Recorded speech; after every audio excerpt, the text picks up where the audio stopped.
ಶುದ್ಧ ಬ್ರಹ್ಮಣೇ ನಮಃ.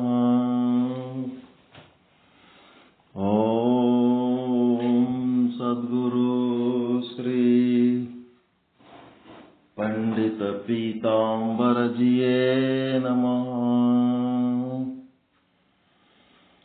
ಓಂ ಸದ್ಗುರು ಶ್ರೀ ಸಾಧು ಜಲದಾಸಜಿಯೇ ನಮಃ.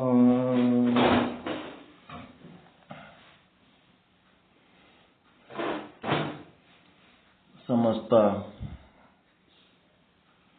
ಶುದ್ಧ ಬ್ರಹ್ಮ ಸ್ವರೂಪರೇ ತಮ್ಮೆಲ್ಲರಿಗೂ ಅನಂತ ಅನಂತ ಪ್ರಣಾಮಗಳು. ಶಟಸ್ಥಲ ಚಕ್ರವರ್ತಿ ಚನ್ನಬಸವೇಶ್ವರರ ವಚನಗಳ ಸ್ಥಳಕಟ್ಟಿನ ವಚನಗಳ ಪೈಕಿ ಭಕ್ತನ ಜಂಗಮಲಿಂಗ ಸ್ಥಳ ಅಂದ್ರೆ ಭಕ್ತ ಸ್ಥಳೀಯ ಪ್ರಾಣಲಿಂಗಿ ಸ್ಥಳ. ಜಂಗಮಲಿಂಗಿ ಸ್ಥಳ ಅಂದ್ರೆ ಒಂದು, ಪ್ರಾಣಲಿಂಗಿ ಸ್ಥಳ ಅಂದ್ರೆ ಒಂದೇ. ಇಲ್ಲೇನಾಗ್ತದ, ಭಕ್ತ ತನ್ನೊಳಗಿರುವ ಅನುಭವ ಭಕ್ತಿಯನ್ನ ಆದಿಶಕ್ತಿಯನ್ನಾಗಿ ಮಾಡ್ಕೊತಾನ. ಆದಿಶಕ್ತಿ ಮಾಡ್ಕೊಳ್ಳೋದಂದ್ರೆ ಹೆಂಗ ಅನ್ನೋದು ಮುಂದೆ ದಾರಿ ತೋರಿಸ್ತಾರೆ. ಒಡೆಯರು ಮನೆಗೆ ಬಂದುದ ಕಂಡು ತೆರವು ಮರಗಿಪ್ಪನೇ ಭಕ್ತ. ಜಂಗಮರು, ಒಡೆಯರಂದ್ರೆ ಬೇರೆ ಯಾರು ಅಲ್ಲ, ಜಂಗಮರು. ಮನೆಗೆ ಬಂದವರು ಜಂಗಮರು. ಹೊನ್ನುಳ್ಳ ದೊರೆಯಂತೆ ಭಾವಿಸಿಕೊಂಡು ಬಿಮ್ಮಿನಲ್ಲಿ ಇಪ್ಪನೇ ಭಕ್ತ. ಜಂಗಮ ಪ್ರೇಮಿಗೆ ಜಡಮತಿಯುಂಟೆ. ಅಯ್ಯ ನಿಮ್ಮೊಕ್ಕುದ ಕೊಂಡು ಮಿಕ್ಕುದನು ಅರಿಯದಿರ್ಪ ಮಹಾಮಹಿಮರ ಪಾದವ ತೋರಯ್ಯ ಕೂಡಲ ಚನ್ನ ಸಂಗಮ ದೇವ.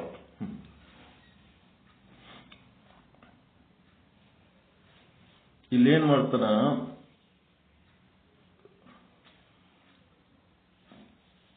ಲಿಂಗಾರ್ಚನೆ ಮಾಡುವನೆಯ ಜಂಗಮರನ್ನ ಮಠಕ್ಕೆ ಬರಲೆಂದು ಬಸವಣ್ಣವ್ರು ಹೇಳ್ತಾರೆ.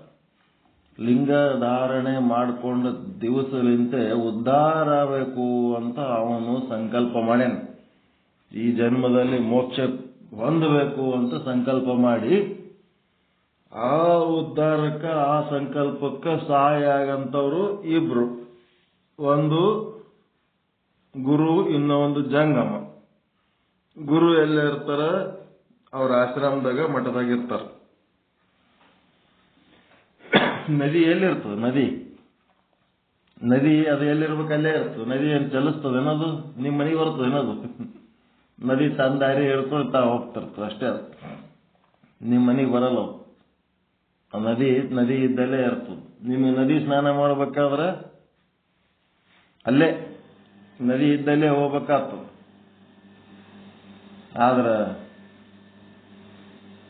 ನಲ್ಲಿ ಸ್ನಾನ ಮಾಡ್ತಿರಲ್ಲ ಮನೆಯಾಗ ನಳದ ನೀರು ತಗೊಂಡು ಸ್ನಾನ ಮಾಡ್ತಿರಲ್ಲ, ಆ ನೀರು ಅದರದವು ಹೊಳಿ ನೀರೇ ಅದು. ಏನಪ್ಪ ನೀರು ಖಾಲಿ ಇಲ್ಲ, ಯಾಕೆ ಬಿಸಿಲು ಮಾಡ್ತೀರಿ?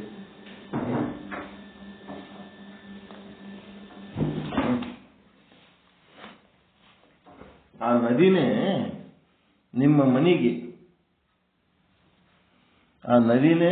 ಮನೆಗೆ ಬಂತಂದ್ರೆ ನಲ್ಲಿ ಸ್ನಾನ. ಹಂಗ ಗುರು ಆದವನು ತನ್ನ ಜಾಗದಾಗ ಇರೋವನು, ಮಠದೊಳಗ, ಆಶ್ರಮದಾಗ. ಗುರು ಲ್ಯಾಂಡ್ ಫೋನ್ ಇದ್ದಂಗ. ಆ ಗುರುನೇ ಚಲಿಸಿ, ನದಿನೇ ಚಲಿಸಿ ನಿಮ್ಮ ಮನೆಗೆ ಬರ್ತದಿಲ್ಲ, ನಲ್ಲಿಯ ಮೂಲಕ. ನದಿ ನೀರೇ ಅಲ್ಲ ಅದು ಬೇರೆ ಏನು? ಜಂಗಮ ಬಂದವ ನಿಮ್ಮ ಮನೆಗೆ ಬಂದ ನದಿ ನೀರು ಬೇರೆ, ನದಿಯಾಗಿರೋ ನೀರು ಬೇರೆ ಏನ್ರಿ? ಅದೇ ನೀರು. ಜಂಗಮ ಅಂದ್ರೆ ಗುರು, ಗುರು ಅಂದ್ರೆ ಜಂಗಮ.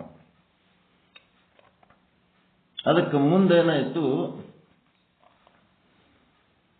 ಆ ಜಂಗಮ ಎಲ್ಲ ಕಾಲದಲ್ಲಿ ಗುರುಗಳ ಹತ್ರ ಇವನಿಗೆ ಹೋಗ್ಲಿಕ್ಕೆ ಆಗಂಗಿಲ್ಲ. ಕೆಲವೊಂದು ಸಾರಿ ಆ ಗುರುನೇ ಚಲಿಸಿ ಇವ್ರ ಮನೆಗೆ ಬರ್ತಾನೆ. ಅದಕ್ಕೆ ನೀವೇನು ನಿಮ್ಮ ಭಾಷೆಯಲ್ಲಿ ಏನು ಫಿಕ್ಸ್ ಆಗ್ಬೇಕಂದ್ರೆ ಮನೆಗೆ ಗುರುಗಳು ಬಂದಾರ ಅಂತಿರ್ತಾರ.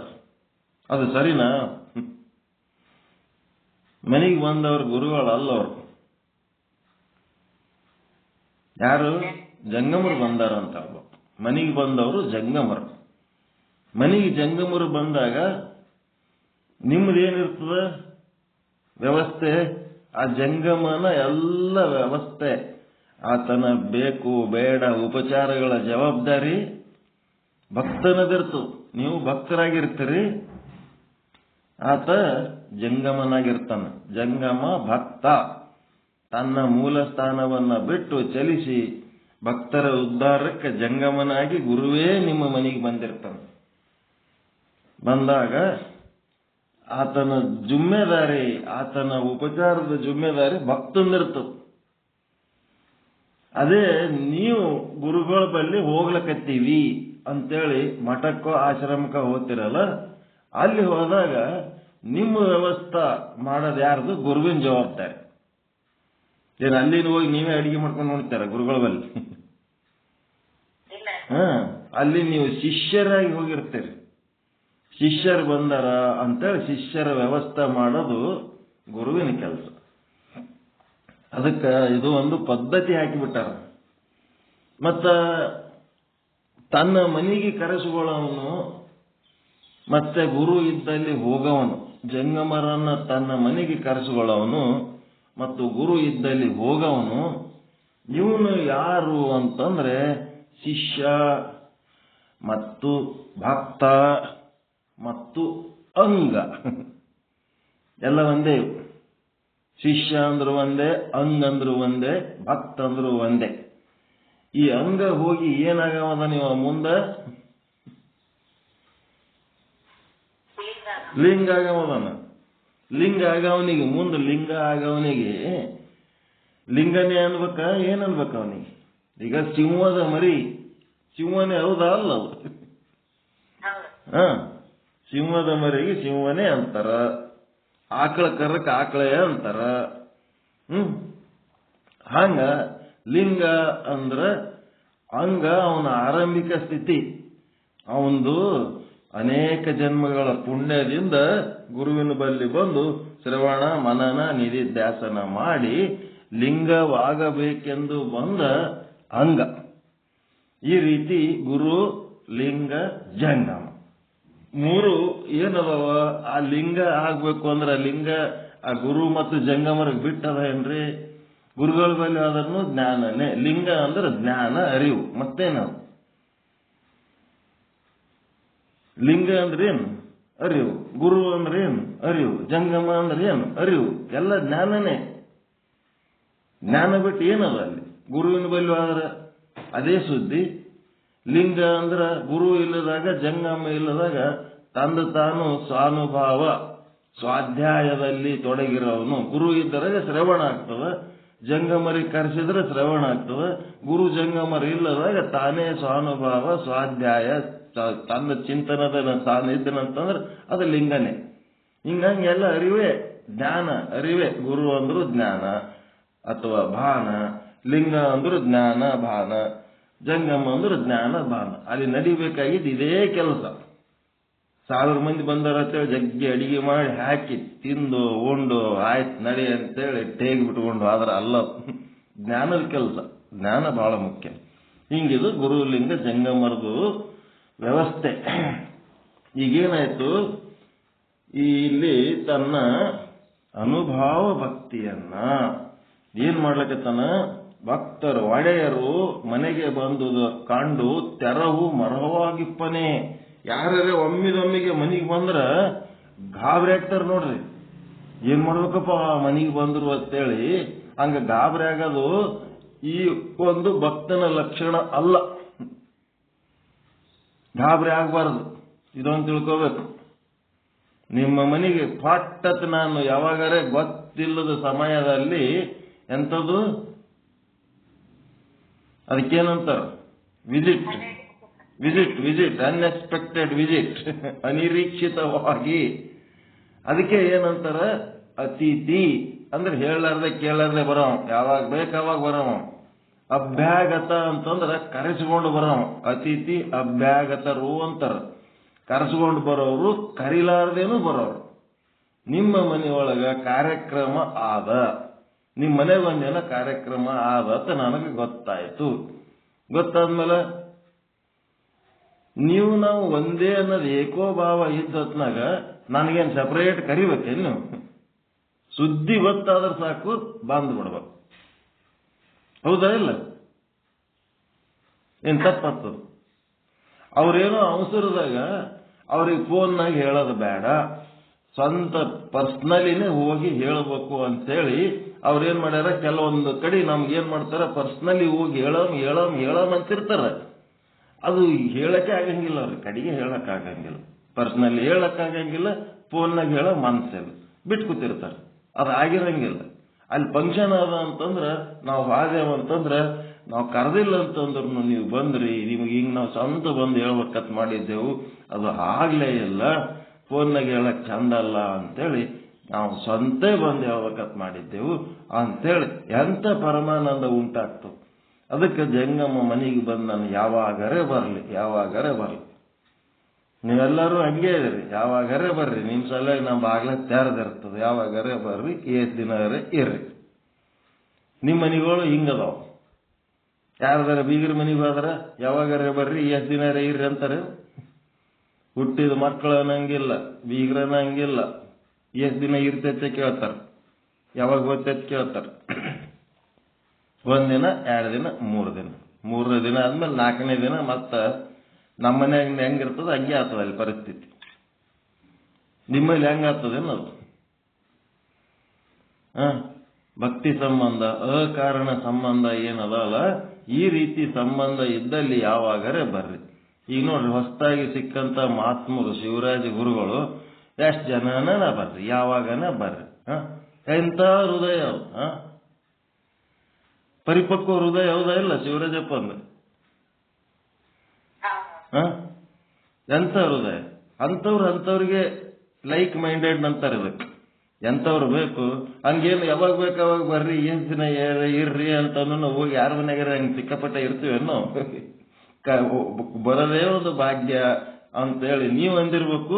ನಾವು ಸೂಕ್ಷ್ಮದಾಗ ಹೋಗಿ ಒಂದಿಟ್ಟು ಉಪಚಾರ ಅನುಭವಿಸಿ ಬರ್ಬೇಕು ಅಷ್ಟೇ.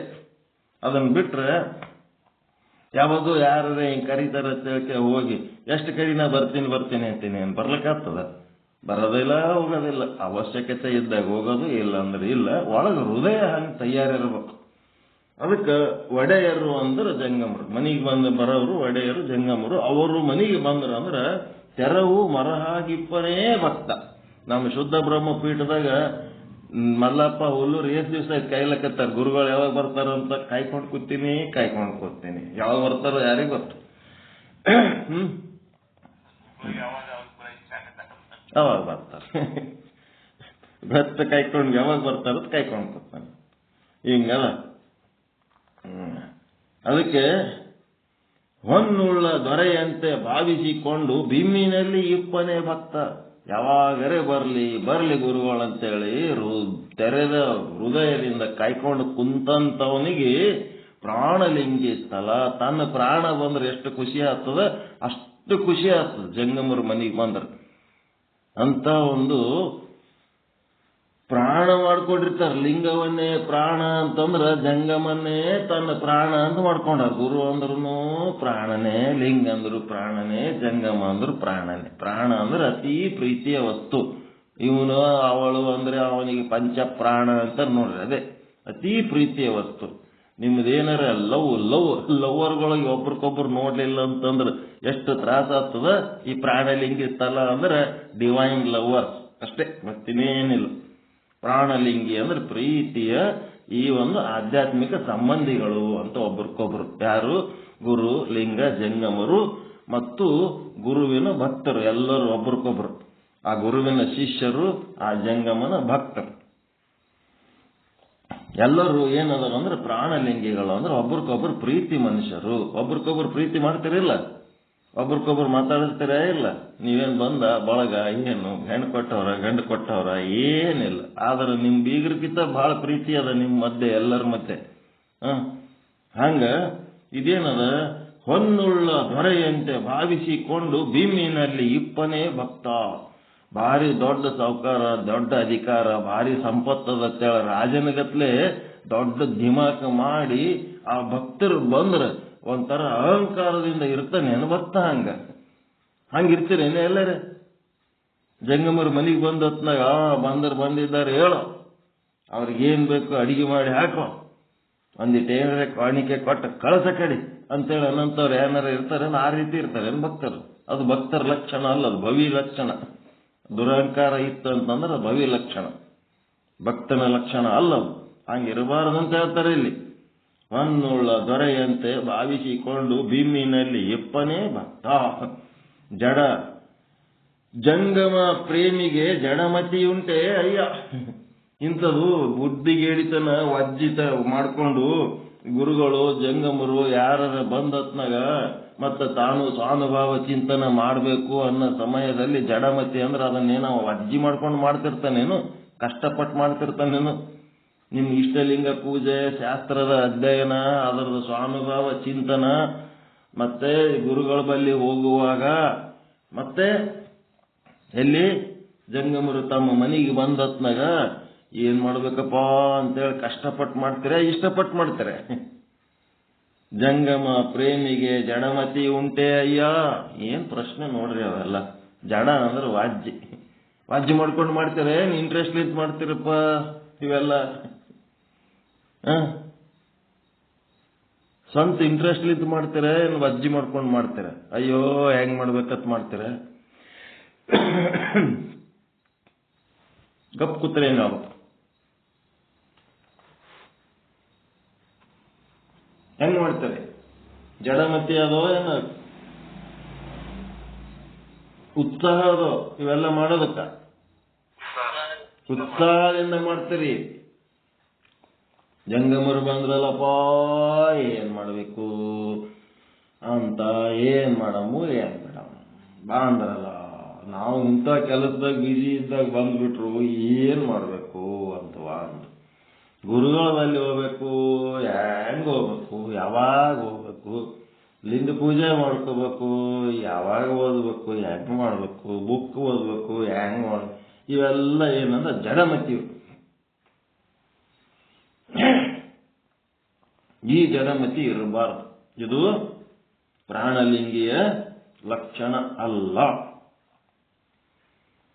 ಜಡಮತಿ ಇರಬಾರ್ದು. ವಾರ್ಷಿಕೋತ್ಸವಕ್ಕ ಎಲ್ಲರೂ ಒಂದು 2,000 ವಾದ ವರ್ಷ ಹಾಕಿದ್ದೆವು. ವಾದ ವರ್ಷ ವಾರ್ಷಿಕೋತ್ಸವಕ್ಕೆ 2,000 ಹಾಕಿವಿ ಅಂದ್ರೆ ಈ ವರ್ಷ ಹೆಚ್ಚು ಹಾಕ್ಬೇಕಾ ಕಡಿಮೆ ಹಾಕ್ಬೇಕು? ಎಷ್ಟು ಹಾಕ್ಬೇಕು? ಹೆಚ್ಚಿಗೆ ಹಾಕ್ಬೇಕು. ಹೆಚ್ಚು ಮಾಡೋದು ಬಿಟ್ಟು 2,000 ಜಮಾ ಮಾಡಿದ್ರ ವಾಜ್ಯ ಆಗ್ತದ್ರಿ, 1,000 ರೂಪಾಯಿ ಹಾಕಮಂತ ಮಾಡೀವ್ರಿ. ಇದು ಯಾವ ಮತಿ? ಇದು ಜಡಮತಿ. ಉತ್ಸಾಹ ಹೆಚ್ಚಾಗ್ಬೇಕು. ಒಂದು ಏನಾರ ದವಾಖಾನಿ ತೋರಿಸ್ಕೊಂಡು ಬಂದ್ರಿ ಅಂದ್ರೆ 10,000 ರೂಪಾಯಿ ಖರ್ಚಾದ್ರೆ ಹೆಂಗೆ ಖರ್ಚು ಮಾಡ್ತೀರಿ? ಅಲ್ಲಿ ಹೆಂಗೆ ಉತ್ಸಾಹ ತೋರಿಸ್ತೀರಿ? ಎಟ್ಟರೆ ರೊಕ್ಕ ಹೋಗಲಕ್ಕ, ನನ್ನ ಹೆಂಡತಿ ಆರಾಮಾಗಬೇಕು, ನನ್ನ ಮಕ್ಕಳು ಆರಾಮಾಗಬೇಕು, ನಾನು ಆರಾಮಾಗಬೇಕು, ಎಲ್ಲ ಓಟಕ್ಕೂ ರೊಕ್ಕ ತಗೊಂಡು ನಿಂತಿರ್ತೀರಿ. ಇಲ್ಲಿ ಇಂಥವು ಧರ್ಮ ಕಾರ್ಯ ಮಾಡಬೇಕು ಅಂದ ಹೊತ್ನಾಗ ಹೆಚ್ಚಾಗ್ತದಂತ ಹೆಚ್ಚು. ಇದೆಲ್ಲ ಏನದ ಜಡಮತಿ. ಇವೆಲ್ಲ ತ್ಯಾಗ ಮಾಡಬೇಕು. ಜಂಗಮ ಪ್ರೇಮಿಗೆ ಜಡಮತಿ ಉಂಟೆ ಅಯ್ಯ. ನಿಮ್ಮಲ್ಲಿ ಏನದ? ಅದು ಯಾರ್ದದು? ಒಡೆಯರದ ನಿಮ್ಮದ? ಒಡೆಯರದು ನಿಮ್ಮದು. ಒಡೆಯರಿಗೆ ಕೊಡ್ಲಕ್ಕೆ ಕೋಶಿಶ ನಿಮ್ಗ. ಅದಕ್ಕೆ ಜಂಗಮ ಪ್ರೇಮಿಗೆ ಜಡಮತಿ ಉಂಟೆ ಅಯ್ಯ. ನಿಮ್ಮ ಒಕ್ಕುದ ಮಿಕ್ಕುದ ನರಿಯದಿರ್ಪಡೆ. ನಿಮ್ಮದು ಏನು ಗುರುಗಳೇ, ನಿಮ್ಮದಪ್ಪ ಇದೆಲ್ಲ, ಏನ್ ತಗೋತೀರಿ ತಗೋರಿ, ಉಳಿದ್ರಾಗ ನಾವು ಬದುಕ್ತೀವಿ, ನಿಮ್ಗೆ ಏನ್ ಬೇಕು ತಗೋರಿ. ಇದು ಈ ರೀತಿ ಇದ್ದಂತ ಮಹಾಮಹಿಮರ ಪಾದವ ತೋರಯ್ಯ ಕೂಡಲ ಚನ್ನ ಸಂಗಮ ದೇವ. ನೋಡ್ರಿ, ಅಂತ ಭಕ್ತ ಏನಂದ ಚನ್ನ ಬಸವಣ್ಣ? ಮಹಾಮಹಿಮಾ, ಅಪಾರ ಮಹಿಮಾ ಸಂಪನ್ನ. ಯಾರಿಗಂತಾರ? ಅಗಸ್ತ್ಯ ಮಹರ್ಷಿಗಂತಾರ, ಈ ರೀತಿಯಾದಂಥ ಭಕ್ತರಿಗಂತಾರ. ವಿಶಾಲ ಹೃದಯ, ಜಂಗಮರು ಬಂದರು ಅಂತಂದ್ರೆ ವಿಶಾಲ ಹೃದಯ ಹಂಗ ಇರಬೇಕು. ಅದಕ್ಕ ಅಕ್ಕುದ ಮಿಕ್ಕುದ. ಪ್ರಸಾದ ಅಂದ್ರೆ ಏನು? ಪ್ರಸಾದ ಅಂದ್ರೆ ಜಂಗಮರು ಬಂದಾಗ ಅವ್ರಿಗೆ ಏನ್ ಬೇಕು ಅದು ತಗೊಳ್ಳೋದು ಒಕ್ಕುದ. ಎಲ್ಲ ಓಟು ತಗೊಂಡು ಹೋಗ್ತಾರೇನು? ಒಂದಿಟ್ಟು ಮಿಕ್ಕುದ, ಅದ್ರಾಗ ಒಂದಿಟ್ಟು ಬಿಟ್ಟು ಹೋಗ್ತಾರ. ಬಿಟ್ಟು ಹೋಗಿದ್ದಕ್ಕೆ ಪ್ರಸಾದ ಅಂತಾರೆ. ಗುರು ಲಿಂಗ ಜಂಗಮರಿಗೆ ಒಕ್ಕಿ ಆಮೇಲೆ ಮಿಕ್ಕಿದ್ದೇ ಪ್ರಸಾದ. ಈ ರೀತಿ ಪ್ರಸಾದ ಸ್ವೀಕಾರ ಮಾಡುವಂತ, ತನ್ನಲ್ಲಿರುವುದನ್ನ ಗುರುವಿಗೆ ಸರ್ವ ರೀತಿಯಿಂದ ಸಮರ್ಪಣೆ ಮಾಡುವಂತ, ಆಮೇಲೆ ಜಡಮತಿ ಇಲ್ಲದೆ ಉತ್ಸಾಹದಿಂದ ಕೆಲಸ ಮಾಡುವಂತ, ಸೇವೆ ಮಾಡುವಂತ, ಉಪಚಾರ ಮಾಡುವಂತ, ಮತ್ತೆ ಹೊನ್ನುಳ್ಳ ದೊರೆಯಂತೆ ಬಿಮ್ಮಿನಲ್ಲಿ ಇರಲಾರದಂತ ವಿನಯಶೀಲ. ವಿನಯ ವಿಧೇಯತೆ, ಬರೇ ವಿನಯ ಮಾಡ್ಕೊತಿದ್ರೆ ವಿಧೇಯತೆನೂ ಬೇಕು. ವಿನಯ ಭಾರಿ ವಿನಯ ತೋರಿಸ್ತಾರ, ಗೋಮುಖ ವ್ಯಾಘ್ರ ಇರ್ತಾರ. ವಿಧೇಯತೆ ಅಂತಂದ್ರ ವಿನಯಕ್ಕೆ ತಕ್ಕಂತೆ ಅಲ್ಲಿ ಗುರು ಜಂಗಮರು ಏನ್ ಹೇಳ್ತಾರ ಅದನ್ನ ಪಾಲಿಸವರು. ಅದನ್ನ ಪಾಲಿಸವರು, ಅದಕ್ಕೆ ವಿಧೇಯತೆ ಅಂತಾರೆ. ವಿನಯ ವಿಧೇಯತೆ ಉಳ್ಳಂತವರು. ಆಮೇಲೆ ಮನೆಗೆ ಮಹಾತ್ಮರು ನಮ್ಮ ಉದ್ಧಾರಕ್ಕೆ ಬಂದಾರ ಅಂತೇಳಿ ತಮ್ಮ ವೈಯಕ್ತಿಕ ಕಾರ್ಯ ಕೆಲಸಗಳನ್ನ ಬದಿಗೊತ್ತಿ ಅವರನ್ನ ಏನ್ ಮಾಡ್ತಾರ? ಸರ್ಪ್ರೈಸ್ ವಿಸಿಟ್ ಕೊಟ್ಟರೂ ಸಹಿತ ಅವರನ್ನ ಅವರು ಎಲ್ಲ ತಮ್ಮ ವೈಯಕ್ತಿಕ ಕಾರ್ಯಗಳನ್ನ ಬದಿಗೊತ್ತಿ ಇವರು ಉಪಚಾರಕ್ಕೆ ನಿಲ್ತಾರಲ್ಲ. ಈ ರೀತಿ ಮಾಡೋದಕ್ಕೆ ಏನಂತಾರ? ಭಕ್ತನ ಜಂಗಮ ಲಿಂಗಸ್ಥಳ. ಜಂಗಮ ಚಲಿಸಿ ಬಂದನೀಗ, ಜಂಗಮ ಲಿಂಗಸ್ಥಳ. ತನ್ನ ಮನೆಯ ಒಳಗೆ ಉಪಚಾರ ನಡೆದದ. ಈಗ ಇಲ್ಲಿ ತನಕ ಗುರುವಿನಲ್ಲಿ ಲಿಂಗ ದೀಕ್ಷೆ ತಗೊಂಡು ಗುರುವಿನ ಸಂಗಟ ಹೆಂಗಿರ್ಬೇಕು, ಅಲ್ಲಿ ಗುರುವಿನ ಬಳಿ ವಾದಾಗ ಹೆಂಗಿರ್ಬೇಕು, ಈಗ ಮನೆಗೆ ಬಂದ ಜಂಗಮನ ಉಪಚಾರ ಹೆಂಗ ಅನ್ನೋದು ಇದ್ರಾಗ ಹೇಳ್ಕೊತ ಹೋಗ್ತಾ ಇದ್ದಾರೆ. ಹೀಗಾಗಿ ಇದು ಎಂಥದ್ದು? ಅನುಭಾವ ಭಕ್ತಿಯಿಂದ ಆದಿಶಕ್ತಿ ತನ್ನ ಆ ಒಂದು ಭಕ್ತ ಅಂಗನು ತನ್ನೊಳಗಿರುವ ಅನುಭಾವ ಭಕ್ತಿಯನ್ನ ಈ ರೀತಿಯಾಗಿ ನಡ್ಕೊಂಡು ಅದನ್ನು ಆದಿಶಕ್ತಿಯನ್ನಾಗಿ ಪರಿವರ್ತನೆ ಮಾಡಿಕೊಂಡು ಆತ ಜಂಗಮ ಲಿಂಗ ಸ್ಥಳಿ ಆಗ್ತಾನೆ ಅಂತ ಇಷ್ಟು ತಿಳ್ಕೋಬೇಕು. ಮುಂದಿನ ವಚನ ನಾಳೆ ನೋಡೋಣ. ಚಲೋ ಅದನ್ರಿ ವಚನ. ಜಂಗಮೋಪಚಾರ, ಒಡೆಯರ ಉಪಚಾರ. ಆನಂದ ಆಗ್ಯದಲ್ರಿ? ಉತ್ಸಾಹ ತೋರಿಸ್ಬೇಕು. ಅದರೊಳಗೆ ಉತ್ಸಾಹ, ಗಾಬರಿ ಆಗೋದು, ನಿರುತ್ಸಾಹ ತೋರಿಸೋದು, ಮತ್ತೆ ಬಂದರೆ ಸೊಕ್ಕು ತೋರಿಸೋದು, ಇವ್ಯಾವೂ ಇರಬಾರ್ದು. ಇದೇ ಅಲ್ಲಿರೋ ಸೂಚನೆ.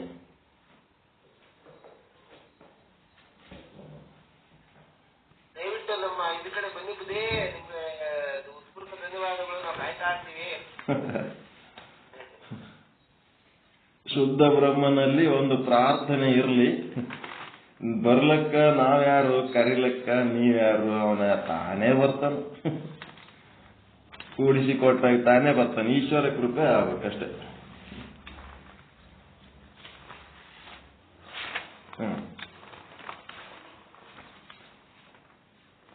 ಶ್ರೀ ವಿಚಾರ ಸಾಗರ ಸಮಯ ಬಹಳ ಆಗ್ಯದ, ಲೇಟ್ ಆಯ್ತು, ಎಚ್ಚರಾಗಿಲ್ಲ. ಮೊಬೈಲ್ ಬಗ್ಲಾಗ ಇಟ್ಕೊಂಡು ಮಲ್ಕೋತಿದ್ದೆ, ಅಲಾರಾಮ್ ಹತ್ತಿತ್ತು. ಅದು ಚಾರ್ಜಿಂಗಿಗೆ ಇಟ್ಟು ಮಲ್ಕೊಂಡ್ಬಿಡ್ತೀನಿ. ಅದು ಅಲಾರಾಮ್ ಹೊಡ್ಕೋತ ಒಳಗೆ ಕೂತದ, ನಾ ಈ ಕಡೆ ಮಲ್ಕೊಂಡ್ಬಿಡ್ತೀನಿ, ನಿದ್ದೆ ಹಚ್ಬಿಟ್ಟದ. ಅದಕ್ಕೆ ಸ್ವಲ್ಪ ಸಂಕ್ಷಿಪ್ತ ಹೇಳಿ ಏನು ಮಾಡ್ತೀನಿ, ಮುಂದಿನದಕ್ಕೆ ನಾಳೆ ಕಂಟಿನ್ಯೂ ಮಾಡೋಣ. ಶ್ರೀ ವಿಚಾರ ಸಾಗರ ಸಾಧು ನಿಶ್ಚಲ್ ದಾಸ್ಜಿಯವರ ಕೃತಿ. ತರಂಗ 5.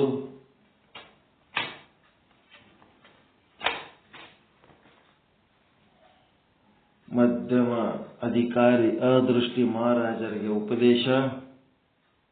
233ನೇ ವಿಷಯಾಂಕ. ವ್ಯಾವಹಾರಿಕ ಸತ್ತ, ಪ್ರಾತಿಭಾಸಿಕ ಸತ್ತ, ಪಾರಮಾರ್ಥಿಕ ಸತ್ತ. ಈ ಸತ್ತಗಳ ಬಗ್ಗೆ ಅಂದ್ರೆ ಜಗತ್ತಿನೊಳಗೆ ನಮಗೆ ಎಲ್ಲವೂ ಸತ್ಯ ಅಂತ ಕಾಣಿಸ್ತದ. ಆದರೆ ಆ ಸತ್ಯದ ಸ್ಥಾನಮಾನಗಳು, ಸತ್ಯದ ಕ್ವಾಲಿಟಿ ಬಗ್ಗೆ ಒಂದಿಷ್ಟು ವ್ಯಾಲ್ಯೂಯೇಷನ್ ನಡೆದದ ಇಲ್ಲಿ. ಯಾವುದಕ್ಕೆ ಎಷ್ಟು ಸ್ಥಾನಮಾನ ಕೊಡಬೇಕು ಅಂತ. ವ್ಯಾವಹಾರಿಕ ಸತ್ತ ಹೆಂಗಿರ್ತದ, ಪ್ರಾತಿಭಾಷಿಕ ಸತ್ತ ಹೆಂಗಿರ್ತದ, ಪಾರಮಾರ್ಥಿಕ ಸತ್ತ ಹೆಂಗಿರ್ತದ ಅಂತ. ಈಗೇನದ, ಹಾಜರಾಗ ಹೆಸರು ಹಾಕಿರ್ತಾರ, ಹಾಜರಿಗೆ ಸಾಲಿಗೆ ಹೆಸರು ಹಚ್ಚಿರ್ತಾರ. ಒಂದಿನ ಕ್ಲಾಸಿಗೆ ಬಂದಿರಲ್ಲ, ಹೆಸರು ಹಚ್ಚಿಕೆ ಕ್ಲಾಸಿಗೆ ಬಂದಿಲ್ಲ. ಅವನ ಮುಖ ಮಾಸ್ತರ್ ನೋಡಿಲ್ಲ, ಮಾಸ್ತರ್ ಮುಖ ಅವನು ನೋಡಿಲ್ಲ. ಆದ್ರೆ ಹಾಜರಾಗ ಅವನ ಹೆಸರು ಅದ, ದಿನ ಅವನ ಹೆಸರು ಕರೀತಾರ. ಆ ಹುಡುಗನೇ ಕ್ಲಾಸಿಗೆ ಬಂದಿಲ್ಲ. ಅವ ವಿದ್ಯಾರ್ಥಿ ಏನು ಆ ರೀತಿ ಬಂದವನಿಗೂ? ಆ ರೀತಿ ಬರ್ಲಾರ್ದಂಗ ಇದ್ದವನು ವಿದ್ಯಾರ್ಥಿ ಏನ್ರಿ? ಅಲ್ಲ. ಅದಕ್ಕೇನಂತಾರ, ಎಷ್ಟು ಮಾರ್ಕ್ಸ್ ಸಿಗ್ತದ ಅದಕ್ಕೆ? ಅವನಿಗೆ ಮಾರ್ಕ್ಸ್ ಕಾರ್ಡ್, ಪರೀಕ್ಷೆ ಎಲ್ಲ ನಡೀತದ. ಅವ ಬರಂಗಿಲ್ಲ, ಪರೀಕ್ಷೆಗೂ ಬರಲ್ಲ, ಕ್ಲಾಸಿಗೆ ಬರಲ್ಲ. ಅವನಿಗೆ ಎಷ್ಟು ಮಾರ್ಕ್ಸ್ ಹಾಕ್ತಾರ? 0 ಮಾರ್ಕ್ಸ್. ಅಂದ್ರ 0 ಸತ್ಯ 0. ಅವ ನಮ್ಮ ಸ್ಟೂಡೆಂಟ್ ಹೌದು, ನಮ್ಮ ಹಾಜರಾಗ ಅವನ ಹೆಸರು ಅದ, ಅವನ್ನೆಲ್ಲ ಡೀಟೇಲ್ಸ್ ನಮ್ಮಲ್ಲಿ ಅದ. ಆದ್ರೆ ಅವ ಕ್ಲಾಸಿಗೆ ಬಂದಿಲ್ಲ, ಪರೀಕ್ಷೆಗೂ ಬಂದಿಲ್ಲ, ಮತ್ತೆ ಇನ್ನೇನ್ ಮಾಡ್ಬೇಕು? 0 ಡ್ಯಾಶ್ ಏನೇನೋ ಹಾಕ್ತಿರ್ತಾರಲ್ಲ, ಅದು ಏನಂತಂದ್ರ 100% ಮಿಥ್ಯ, ಸುಳ್ಳು, 0% ಸತ್ಯ. ಇದು ಒಂದನೇ ಅರ್ಥ. ಮುಂದೆ ಎರಡನೇದ್ದೇನದ, ನೀವೇ ಎಷ್ಟೋ ಕಡಿ ನಿಮ್ಮ ಲೋಪಗಳಾಗಿರ್ತಾವ. ನಿಮ್ ಜವಾಬ್ದಾರಿಗಳೇನು 100% ಏನ್ ಮಾಡ್ಲಕ್ ಹೋಗಿರೇನು? ಯಾವ್ರೆ ಎಷ್ಟೋ ನೀವು ಮಾಡ್ಬೇಕಾಗಿದ್ದ ಇನ್ನ ಬಹಳ ಅದ, ಅವು ಮಾಡೇ ಇಲ್ಲ. ಮನುಷ್ಯರಾಗಿ ಬಂದು ಮನುಷ್ಯತ್ವದ ಸಾಧನೆ ಇನ್ನೂ ಬಹಳಷ್ಟು ಮಾಡೋದದ, ಅವು ಇನ್ನ ಮಾಡೇ ಇಲ್ಲ, ಇನ್ನ ಅವು ಸ್ಟಾರ್ಟೇ ಆಗಿಲ್ಲ. ಅಂತ ವಿಷಯಗಳು ಸಹಿತ ಅದಾವ. ಅವೆಲ್ಲ ಏನವು? ಇನ್ನೂ ಏನೂ ಇಲ್ಲೇ ಇಲ್ಲ, ಅಲ್ಲಿ ಏನೇನು ಇಲ್ಲ. ಅಂತ ಒಂದು ವಿಷಯದಲ್ಲಿ ನಾವೆಲ್ಲ ಎಂಥದ್ದು? ಕ್ಷುದ್ರ ಸತ್ಯ.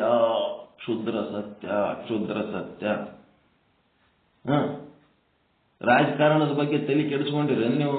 ಪಾಲಿಟಿಷಿಯನ್ಸ್ ಆಗ್ಬೇಕಂತ ಒಟ್ಟ ತಲೆ ಕೆಡಿಸ್ಕೊಂಡಿಲ್ಲ. ಬರೇ ವಚನ ಹೇಳ್ಕೊತ್ ಬಹಳ ಚಲೋ ಮನುಷ್ಯರು ಅನ್ಕೊಂಡು ಹೋಗ್ಲಕತ್ತೀರಿ. ರಾಜಕೀಯ ಅಧಿಕಾರ ನಿಮ್ ಕೈಯಾಗ, ಒಳ್ಳೆ ಜನರ ಕೈಯಾಗ ಬತ್ತು ಅಂದ್ರೆ ದೇಶ ಉದ್ಧಾರ ಆಗ್ತದೆ. ರಾಜಕೀಯ ನಮ್ಗೆ ಎದಕ್ ಬೇಕ್ರಿ? ವಚನ ಸಾಹಿತ್ಯ, ಸಿದ್ಧಾಂತ ಶಿಖಾಮಣಿ, ವಿಚಾರ ಸಾಗರ ಇಷ್ಟೇ ಸಾಕು ಅಂತೇಳಿ ನೀವು ಮನೆಯಾಗ ಹಿಡ್ಕೊಂಡು ಕೂತ್ರಿ ಅಂತಂದ್ರೆ ರಾಜಕೀಯ ಲಫಂಗರು, ಲಪೂಟರು, ಭ್ರಷ್ಟರು, ಬದ್ಮಾಸರು ರಾಜಕೀಯ ಕ್ಷೇತ್ರವನ್ನ ಕವರ್ ಮಾಡ್ಕೊಂಡ್ಬಿಡ್ತಾರೆ.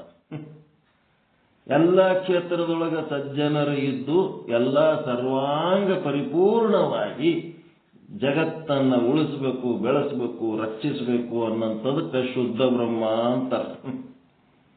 ಯಾವುದೇ ಒಂದು ಕ್ಷೇತ್ರವನ್ನು ಅಲಕ್ಷ್ಯ ಮಾಡಿದರೆ ಅದು ಶುದ್ಧ ಬ್ರಾಹ್ಮಣ ಲಕ್ಷಣ ಅಲ್ಲವೇ ಅಲ್ಲ.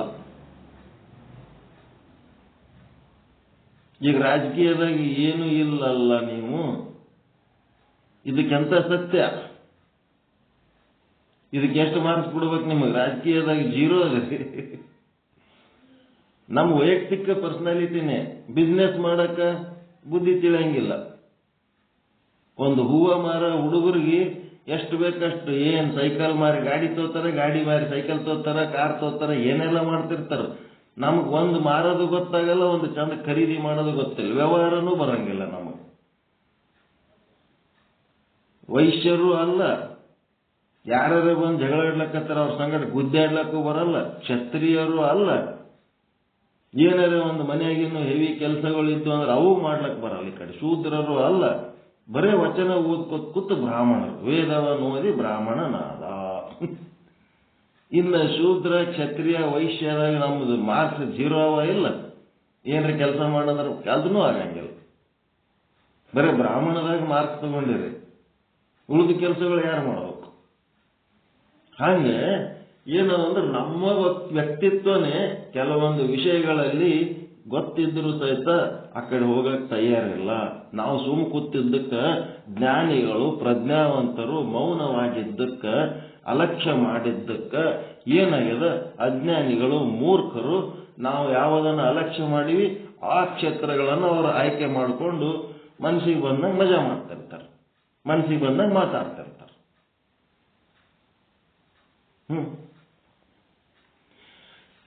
ಈಗ ಅದಕ್ಕೆ ಅಂತ ಸತ್ಯಕ್ಕೆ ನೀವು ಅಲಕ್ಷ್ಯ ಮಾಡಿದ್ದಿರ್ಬೋದು, ಏನೋ ಇರ್ಬೋದು, ಅದೆಲ್ಲ ಎಂಥದಪ್ಪ ಅಂತಂದ್ರೆ ಕ್ಷುದ್ರ ಸತ್ಯ ಆಗಿ ಕುಂತದೆ.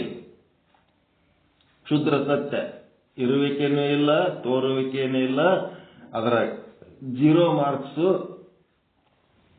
ನಿಮ್ಮ ಸ್ವಂತ ವ್ಯಕ್ತಿತ್ವನೇ ಹಿಡ್ಕೊಂಡು ನೋಡ್ಕೋಬೇಕು. 0 ಮಾರ್ಕ್ಸ್.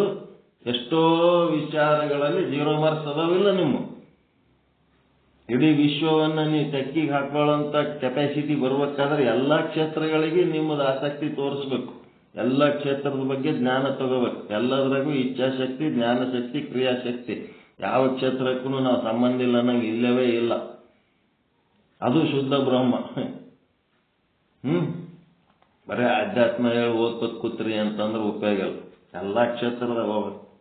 ಇದು ಒಂದು. ನೆಕ್ಸ್ಟ್ ಹೋಗ್ತೀರಿ 0 ಮಾರ್ಕ್ಸು. ಎದ್ರಾಗ ನಾವು ಯಾವ್ದು ಅಲಕ್ಷ್ಯ ಮಾಡೀವಿ, ಯಾವುದ್ರಾಗ ಇಲ್ಲ, ಅವೆಲ್ಲ 0 ಮಾರ್ಕ್ಸ್.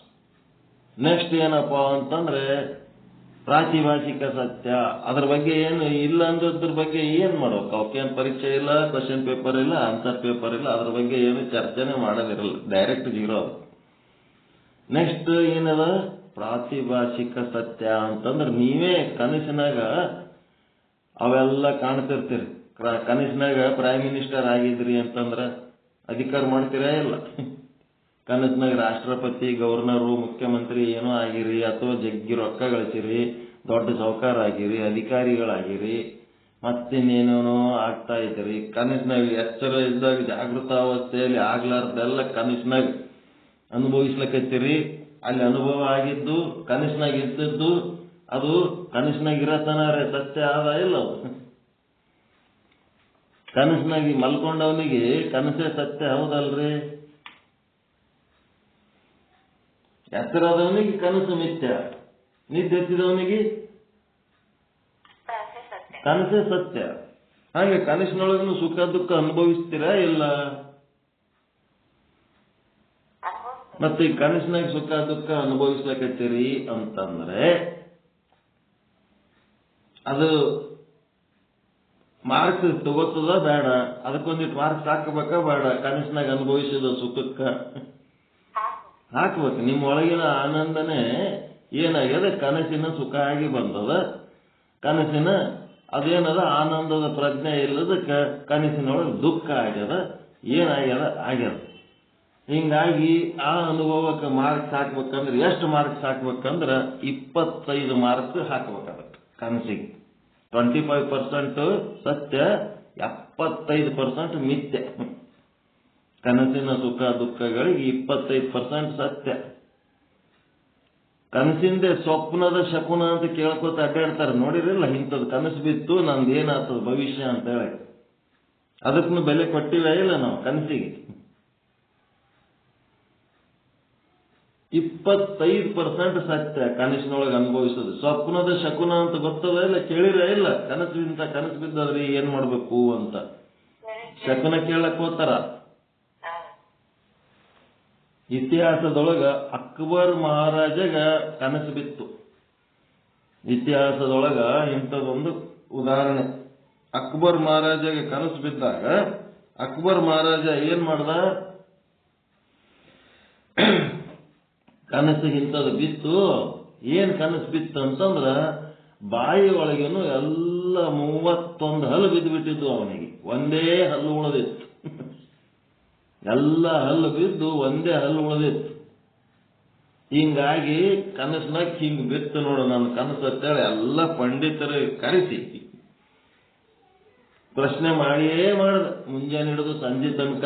ಅವ ಬೀರ್ಬಲ್ ಯಾಕಡೆ ಹೋಗಿದ್ನೋ ಏನೋ, ಬೆಳಿಗ್ಗೆಯಿಂದ ಸಂಜೆ ತನಕ ದೊಡ್ಡ ಪಂಡಿತರಿಗೆಲ್ಲ ಕರೆದ ನನಗೆ ಹಿಂಗೆ ಕನಸು ಬಿದ್ದಿತ್ತು ಏನಿದ್ರ ಅರ್ಥ, ನನಗೆ ಹಿಂಗೆ ಕನಸು ಬಿದ್ದಿತ್ತು ಏನಿದ್ರ ಅರ್ಥ. ಅವರೆಲ್ಲ ಏನು ಹೇಳಿದ್ರು ಗೊತ್ತದ? ಅವರೆಲ್ಲ ಏನು ಹೇಳಿದ್ರಪ್ಪ ಅಂತಂದ್ರೆ, ಮಹಾರಾಜರೇ ಇಂಥ ಕನಸು ಇದು ಬಹಳ ಕೆಟ್ಟ ಕನಸು.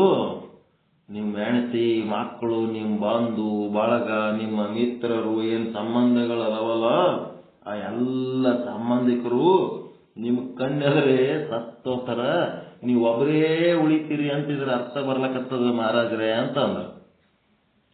ಅಂತ ನಾವು ರಾಜ ಅವ್ರೆಲ್ಲರೂ ಸತ್ತೋಗಿ ನಾವು ಒಬ್ಬನೇ ಉಳಿದ್ರೆ ಹೆಂಗಾಗ್ತದ? ಈ ಶಕುನ ಕೇಳಿದ್ರೆ ಹಿಂಗೆ ಹೇಳ್ತೀರಿ ಅಂತೇಳಿ ಜೈಲಿಗೆ ಹಾಕ್ತಿರ್ತಾನ. ಕರೆಸ್ತಾನ, ಕೇಳ್ತಾನ, ಆ ಶಕುನದ ಅರ್ಥ ಹಿಂಗದ ಅಂದ ಕೂಡ್ಲೇನೆ ಜೈಲಿಗೆ ಹಾಕ್ತಿರ್ತಾನ. 10 ಮಣಿಗೆ ಬೀರ್ಬಲ್ ಬರ್ತಾನ. ಅವ ಬರೋದ್ರಾಗೆ ಎಲ್ಲ ಪಂಡಿತರು ಜೈಲ್ನಾಗಿರ್ತಾರ. ಮರುದಿನ ಬಂದಿದ್ದಿಲ್ಲ ಅಂದ್ರೆ ಅವ್ರಿಗೆಲ್ಲ ಶಿರಚ್ಛೇದನ ಮಾಡ್ತಿದ್ನೋ ಏನೋ ರಾಜ. ಅಟತ್ಗೆ ಬೀರ್ಬಲ್ ಬಂದ ಕೂಡ್ಲೇನೆ ಬೀರ್ಬಲ್ಗೂ ಕೇಳೇ ಬಿಡ. ಮತ್ತೆ ಬೀರ್ಬಲ್ ಕೇಳಿದ್ರೆ ಅಟತ್ಗೆ ಇವ ಎಲ್ಲ ಪಂಡಿತರು ಜೈಲ್ನಾಗ ಹಾಕಿ ನನ್ನ ಸುದ್ದಿ ಅವನಿಗೆ ಗೊತ್ತಾಗ್ಬಿಟ್ಟಿತ್ತು. ಏನ್ ಮಹಾರಾಜ ಇವತ್ತು ಹಿಂಗ್ ಮಾಡ್ಲಕತ್ತಾನಲ್ಲ, ಎಲ್ಲ ಪಂಡಿತರಿಗೆ ಜೈಲ್ನಾಗ ಇಟ್ಟನ, ಹೆಂಗಿದವ? ಅದಕ್ಕೆ ಈ ಪ್ರಶ್ನೆಗೆ ಉತ್ತರ ಹೇಳ್ತೀನಿ, ಎಲ್ಲ ಸಮಾಧಾನ ಮಾಡ್ತೀನಿ. ಮೊದಲ ಪಂಡಿತರಿಗೆ ಹೊರಗೆ ಬಿಡು ಅಂದ. ಎಲ್ಲ ಪಂಡಿತರಿಗೆ ಹೊರಗೆ ಕಳಿಸು. ಹಿಂಗ್ ಮಾಡಿದ್ರೆ ಹೆಂಗ? ನಾನು ಸ್ವಲ್ಪ ಎಲ್ಲಾರ ಹೋದ್ರೆ ನೀವು ಏನಾರ ಗದ್ದಲ ಮಾಡ್ತಿದ್ರು ನೋಡು ಅಂತೇಳಿ ಅವರೆಲ್ಲರಿಗೆ ಬಿಡಿಸಿ ಏನ್ ಹೇಳಿದ್ನಪ್ಪ ಅಂತಂದ್ರೆ, ಆ ಅಕ್ಬರ್ ಮಹಾರಾಜಿಗೆ ಸಮಾಧಾನ ಆಗಂಗೆ ಹೇಳ್ಬೇಕಾದ್ರೆ ಹೆಂಗ್ ಹೇಳ್ಬೇಕು? ನಿಮ್ಮ ವಂಶದೊಳಗ ಎಷ್ಟು ಜನ ಹುಟ್ಟ್ಯಾರ, ಆ ವಂಶದವ್ರದ್ದು ಆಯುಷ್ಯ ಅಂತ ಏನು ಆದಲ್ಲ, ಎಲ್ಲರ ಆಯುಷ್ಯ ಅವರವರ ಆಯುಷ್ಯ ಇರ್ತದಿಲ್ಲ, ಅವರೆಲ್ಲರ ಆಯುಷ್ಯಕ್ಕಿಂತ ನಿಮ್ಮ ಆಯುಷ್ಯ ಬಹಳ ದೊಡ್ಡದದ. ಉಳಿದವರೆಲ್ಲ ಅಲ್ಪಾಯುಷಿಗಳದಾರ, ನೀವು ಒಬ್ಬರೇ ದೀರ್ಘಾಯುಷಿಗಳಿದಿರಿ. ಅದಕ್ಕೆ 31 ಹಲ್ಲುಗಳು ಅಲ್ಪಾಯುಷಿಗಳು ಹೋಗ್ಬಿಟ್ಟಿರ್ತಾವ, ಒಬ್ಬರೇ ದೀರ್ಘಾಯುಷಿಗಳು ಉಳಿದಿರ್ತೀರಿ. ಮಹಾರಾಜರೇ ನೀವು ಬಹಳ ದೊಡ್ಡ ದೀರ್ಘಾಯುಷಿಗಳಿದಿರಿ ಅಂತ ಹೇಳ್ಬಿಟ್ಟ. ಅವಾಗ ರಾಜ ಚಪ್ಪಾಳೆ ಹೊಡೆದು ಖುಷಿಯಾಗಿ ದೀರ್ಘಾಯುಷಿ ನಾನು ಅಂತೇಳಿ ಆ ಬೀರ್ಬಲ್ಲಾಗ ಬಹುಮಾನ ಕೊಟ್ಟು ಎಲ್ಲ ಪಂಡಿತರಿಗೆ ಆ ಜೈಲಿನಿಂದ ಬಿಡಿಸಿದ್ನಂತ. ಹೆಂಗಲ್ಲ ಕನಸಿನ ಶಕುನ. ಇದಕ್ಕೆ ಮತ್ತ ಕನಸಿನ ಸಲುವಾಗಿ ಜೀವಗಳು ಓದ್ತಿದ್ದವ ಇಲ್ಲ, ಕನಸಿನಾಗೂ ಏನಾಗ್ತದ ಅದ್ರ ಮೇಲೆ ಪರಿಣಾಮ ಆಗ್ತದ ಇಲ್ಲ. ಹುಲಿ ಬೆನ್ನತ್ತಿತ್ತು ಅಂತಂದ್ರ ಮೈ ಎಲ್ಲ ಬೆವತು ಬಿಡ್ತು. ಸಾಲುಗಾರರು ಬಂದು ಜಗಳ ತಕ್ಕೊಂಡು ಹೊಡಿಲಕತ್ತಿದ್ರಂತಂದ್ರ ಮೈ ಬೆವತದಂತೂ ಸತ್ಯನಾ? ಸತ್ಯ ಆಗ್ತದಿಲ್ರಿ. ಮಿಥ್ಯವಾದ ಕನಸು ಸತ್ಯವಾದ ಪರಿಣಾಮ ಮಾಡ್ತದ ಇಲ್ಲ? ಕನಸಿನೊಳಗ ಸುಂದರ ಸ್ತ್ರೀ ಬಂದಳು ಅಂತಂದ್ರ ವೀರ್ಯಸ್ಖಲನ ಆಗ್ತದ. ಸುಳ್ಳ ಇದು? ಅಲ್ಲಿ ಸ್ತ್ರೀನೇ ಇಲ್ಲ, ಅಲ್ಲಿ ಸಾಲಗಾರರೇ ಇಲ್ಲ, ಅಲ್ಲಿ ಹುಲಿನೇ ಇಲ್ಲ, ಆದ್ರೂ ನಿಜವಾಗಿ ಇಲ್ಲಿ ಪರಿಣಾಮ ಮಾಡ್ಲಕತ್ತದಲ್ಲ. ಹಿಂಗಾಗಿ ಅದಕ್ಕೂ ಒಂದು ಮಾರ್ಕ್ಸ್ ಹಾಕ್ಬೇಕು. ಅದು ಇರುವಿಕೆಯಲ್ಲಿ ಇಲ್ಲ, ಬರೀ ತೋರುವಿಕೆಯಲ್ಲಿ ಇದ್ರೂ ಸಹಿತ ಇಷ್ಟು ಗದ್ದಲ ಮಾಡ್ತದ ಅಂತ ಅಂದ್ಮೇಲೆ ಇದೇನದ? ಈ ಸ್ವಪ್ನಕ್ಕೆ ನಮ್ಮ ಮಾರ್ಕ್ಸ್ ಎಷ್ಟು ಹಾಕ್ಬೇಕು? 25 ಮಾರ್ಕ್ಸ್ ಹಾಕ್ಬೇಕು. 75% ಸುಳ್ಳ. ಬೆಳತನ ರೊಕ್ಕ ಎಣಿಸಿ ಮುಂಜಾನೆ ಜಮಖಾನಿ ಜಾಡಿಸಿದ್ರು ₹1 ಇಲ್ಲ, ಆದ್ರೂ ಬೆಳತನ ಎಣಿಸಿ ಸುಖ ಪಟ್ಟದಕ್ಕೆ ಅದಕ್ಕೆ 25 ಮಾರ್ಕ್ಸ್. 75 ಮಾರ್ಕ್ಸ್ ಸಿಗಂಗಿಲ್ಲ. ಅದಕ್ಕೆ ಸತ್ಯಕ್ಕೆ ಕೊಡಬೇಕಾದ ಸ್ಥಾನಮಾನ 25% ಅಷ್ಟೇ. ಮ್ಯಾಲ ಬರ್ತೀರಿ ವ್ಯಾವಹಾರಿಕ ಸತ್ಯ. ಈ ವ್ಯಾವಹಾರಿಕ ಸತ್ಯ ಅಂತ ಏನದ? 50-50. ಬಂಗಾರನೂ ಹೌದು, ಆಭರಣನೂ ಹೌದು. ಒಂದು ನೆಕ್ಲೆಸ್ ಹಿಡ್ಕೊಂಡು ಕೂತೀರಿ ಅಂತಂದ್ರ ಇದೇನಪ್ಪ? ನೆಕ್ಲೆಸ್ ಹೌದು. ಬಂಗಾರ ಹೌದಾ? ಅಲ್ಲ, ಅದು ಬಂಗಾರನೂ ಹೌದು. ಬಂಗಾರನು 50%, ನೆಕ್ಲೆಸ್ನು 50%. ಬಾಡಿಗೆ ಮನಿ ಅವನು ನಿಮ್ಮ ಮನಿ ಯಾವ್ದಪ್ಪ ಅಂತ ತೋರಿಸಿದ್ರೆ ಇದು ನಮ್ಮ ಮನಿ ಅಂತ ತೋರಿಸ್ತಾನ. ಅವ ಇರತ್ತಾನ ಅವನ ಮನಿ ಹೌದಿಲ್ಲ, ಅವನ ಮನಿ ಏನದು ನಮ್ದತ್ತ ತೋರಿಸಿದ್ರೆ ಅವ ಅದನೀಗ ಅಲ್ಲಿ, ಅದಕ್ಕೆ ನಮ್ಮ ಮನಿ ಅಂತ ತೋರಿಸ್ತಾನ. ಅವನ ಮನಿ ಅಲ್ಲ ಅಂದ್ರೂ ಅದು, ಹೌದಂದ್ರೂ ಅದು, ಎರಡೂ ಅದಾವ 50-50. ಹೌದನ್ನೋದಕ್ಕೂ ಈ ಸದ್ಯ ಅದನ್ನ ಅದ್ರೊಳಗ 50%. ಅದಕ್ಕೇನಂತಾರೆ? ಆಕ್ಯುಪೇಷನ್ ಈಸ್ 50%, ಅಕ್ಯುಪೈ ಮಾಡಿದ್ರೆ 50% ಕೆಲಸ ಆಯ್ತಂತ. ಹಂಗೀಗ ಅದನ್ನ ಅಕ್ಯುಪೈ ಮಾಡ್ಕೊಂಡಲ್ಲಿ ಅದನ್ನ ವಾಸ ಮಾಡ್ಲಕ್ಕತ್ತನ 50%. ಅದು ಜಾಗ ಅವಂದು ಇರ್ಲಕ್ಕಿಲ್ಲ, ಮನಿ ಅವಂದು ಇರ್ಲಕ್ಕಿಲ್ಲ, ಅದು 50%. ಹಂಗಿದೇನದ ವ್ಯಾವಹಾರಿಕ ಸತ್ತ ನಿನ್ನೆಲಿಂತ ಹೇಳ್ತಾ ಇದ್ದೀವಿ. ಆ ವ್ಯಾವಹಾರಿಕ ಸತ್ತ ಏನದ 50-50, 50 ಮಿಥ್ಯ 50 ಸತ್ಯ. ವ್ಯಾವಹಾರಿಕ ಸತ್ತದೊಳಗ ಯಾವ ದೃಷ್ಟಾಂತ ಕೊಟ್ರು? ವ್ಯಾವಹಾರಿಕ ಸತ್ತದೊಳಗ ಸುತ್ತಿ ಮತ್ತು ಬೆಳ್ಳಿ, ಹಗ್ಗ ಮತ್ತು ಹಾವು, ಈ ಜಗತ್ತಿನೊಳಗೆ ಕಾಣ್ತಾ ಇರುವಂತ ಎಲ್ಲ ವಸ್ತು ಪ್ರಪಂಚ, ಆ ವಸ್ತುಗಳು ಹೌದಾ ಅಲ್ಲ? ಹೌದು. ಮತ್ತೆ ಪಂಚಭೂತಗಳು ಹೌದಾ ಅಲ್ಲ? ಹೌದು. ಗಡಿಗೆ ಹೌದಾ ಅಲ್ಲ? ಹೌದು. ಗಡಿಗೆನೂ ಸತ್ಯ. ಅದು ಮಣ್ಣು ಸತ್ಯ. ಗಡಿಗೆನೂ ಸತ್ಯ, ಮಣ್ಣು ಸತ್ಯ. ಗಡಿಗೆ ಮಿಥ್ಯ ಅಂತ ಹೆಂಗಂತೀರಿ? ಗಡಿಗೆ 50% ಸತ್ಯ, ಮಣ್ಣು 50% ಸತ್ಯ. ಇಲ್ಲೇನದ ಇದು ವ್ಯಾವಹಾರಿಕ ಸತ್ತದೊಳಗೆ 50-50 ಹಾಕ್ಬೇಕು ಮಾರ್ಕ್ಸ್, 50 ಮಾರ್ಕ್ಸ್. ಈ ವ್ಯಾವಹಾರಿಕ ಸತ್ತ ಏನದ ಇದಕ್ಕೆ 50 ಮಾರ್ಕ್ಸ್ ಹಾಕ್ರಿ. ಇನ್ನು 50 ಮಾರ್ಕ್ಸ್ ಮಿಥ್ಯ. ಇದರ ಮೇಲೆ ಓದ್ತೀರಿ ಚೊಕ್ಕ ಬಂಗಾರ. ಅದು ತೋರುವಿಕೆಯಲ್ಲಿ ಬಂಗಾರ ಹೌದು, ಇರುವಿಕೆಯಲ್ಲಿ ಬಂಗಾರ ಹೌದು. ಅದ್ರಾಗ ಏನು ಮುಲಾಜಿ ಇಲ್ಲ. ಅದು ಹೆಂಗ? ಬ್ರಹ್ಮ, ಆತ್ಮ, ಸಾಕ್ಷಿ, ಕೂಟಸ್ಥ, ಚೇತನ, ಸಚ್ಚಿದಾನಂದ ಹಿಂಗೆಲ್ಲ ಅಂತೀರಿ. ಇದು ಅಂದ್ರೂ ಕೂಡ ಏನಾಯ್ತದು? ಪಾರಮಾರ್ಥಿಕ ಸತ್ಯ. ಈ ಪಾರಮಾರ್ಥಿಕ ಸತ್ಯ ಅಂತ ನೀವೇನು ತಿಳಿದು ಮಾತಾಡ್ತೀರಿ ಅದರ ಬಗ್ಗೆ, ಆ ಸತ್ಯಕ್ಕ ಎಷ್ಟು ಮಾರ್ಕ್ಸ್ ಹಾಕ್ಬೇಕು? ಪಾರಮಾರ್ಥಿಕ ಸತ್ಯಕ್ಕ 75 ಹಾಕ್ಬೇಕು, 100 ಹಾಕಂಗಿಲ್ಲ. ಪಾರಮಾರ್ಥಿಕ ಸತ್ಯಕ್ಕೆ 75, 100 ಹಾಕಂಗಿಲ್ಲ.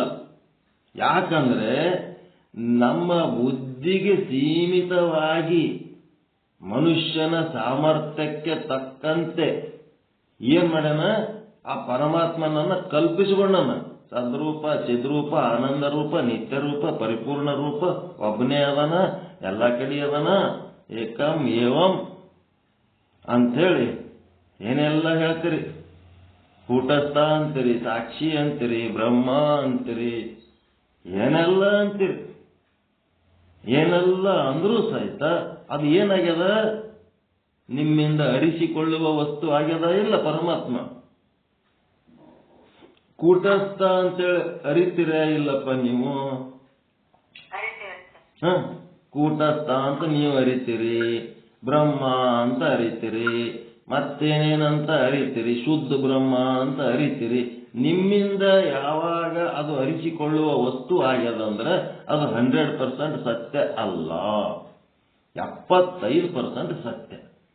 ಅದು ಅರಿಸಿಕೊಳ್ಳಲಾರದ ವಸ್ತು ಯಾವುದರಿಂದಲೂ ಅರಿಸಿಕೊಳ್ಳುವುದಿಲ್ಲ. ಅದು ಯಾರಿಂದಲೂ ಅರಿಸಿಕೊಳ್ಳುವುದಿಲ್ಲ, ಯಾವ ಕಾಲದಲ್ಲಿಯೂ ಅರಿಸಿಕೊಳ್ಳುವುದಿಲ್ಲ. ಆ ಅರಿಸಿಕೊಳ್ಳಲಾರದ ವಸ್ತುವನ್ನ ನೀವು ಅರಿಯೋಕ್ಕ ಏನು ಪ್ರಯತ್ನ ಮಾಡಿ ಅರಿಲಕತ್ತೀರಿ, ಅದಕ್ಕೆ ನಿರಾಕಾರ ಅಂತೀರಿ, ನಿಶ್ಶಬ್ದ ಅಂತೀರಿ. ನಿಶ್ಶಬ್ದ ಅಂತಂದ್ರೆ ನಿಮ್ಮ ಅರಿವಿಗೆ ಬಂತ ಇಲ್ಲ ಒಂದಿಟ್ಟು? ಅದು ಏನಂತ? ಅರಿವಿಗೆ ಬಂದದ್ದು ಅನಾತ್ಮ, ಅರಿಯುವುದು ಆತ್ಮ. ನಿರಾಕಾರ ಅಂತ ಹೇಳಕ್ಕೆ ನಿಮ್ಮ ಅರಿವಿಗೆ ತಂದುಕೊಂಡಿರ ಇಲ್ಲ ಪರಮಾತ್ಮನನ್ನು? ಈಗ ಪರಮಾತ್ಮನನ್ನ ನಿರಾಕಾರ ಅದನ ಅಂತಿರಲ್ಲಪ್ಪ, ಮತ್ತೆ ನಿರಾಕಾರ ಅದನ ಅಂತೇಳಿ ಅರಿತಿರಲ್ಲ, ಅದು ನಿಮ್ಮ ಅರಿವಿಗೆ ಬಂತ ಇಲ್ಲ? ನಿಮ್ಲಿಂತ ಅರಿಸಿಗೊತ್ತಾ ಇಲ್ಲ? ಅದು ಅರಿಸಿಕೊಂಡದ್ದು ಅನಾತ್ಮ, ಅರಿಯುವುದು ಆತ್ಮ. ಇದು ಸೂತ್ರ. ಅರಿಯುವ ವಸ್ತು ಆತ್ಮ, ಅರಿಸಿಕೊಂಡದ್ದು ಅನಾತ್ಮ. ಪರಮಾತ್ಮ ಒಬ್ಬನೇ ಅದನ, ಅದು ನಿಮ್ಗೆ ಅರಿಸಿಕೊಡ್ತಾ ಇಲ್ಲ ಒಬ್ಬನೇ ಅಂತೇಳಿ. ಅವ ಏನ್ ಸಂಖ್ಯೆಗೆ ಸೀಮಿತ ಅವನೇ? ನಾವು ಒಂದಂತ ಹೇಳಿ ಏಕ ಅನೇಕ ಅಂತೇಳಿ ಏನಾರ ನಿಮ್ಮ ನಂಬರಿಗೆ ಅವ ಇಲ್ಲಿ ನಿಮ್ಮ ನಂಬರಿಗೆ ತಕ್ಕಂತೆ ಅವ ಅದನೇನು? ಹೀಗಾಗಿ ನೀವು ಪರಮಾತ್ಮನನ್ನು ಚಿಂತನೆ ಮಾಡಿ ಪರಮಾತ್ಮನ ಗುಣಲಕ್ಷಣಗಳನ್ನ ಎಷ್ಟೊಂದು ಅರಿತಿರಲ್ಲ, ಆ ಅರಿತ ಎಲ್ಲ ಲಕ್ಷಣಗಳು ಏನದವ ಪಾರಮಾರ್ಥಿಕ ಸತ್ತ.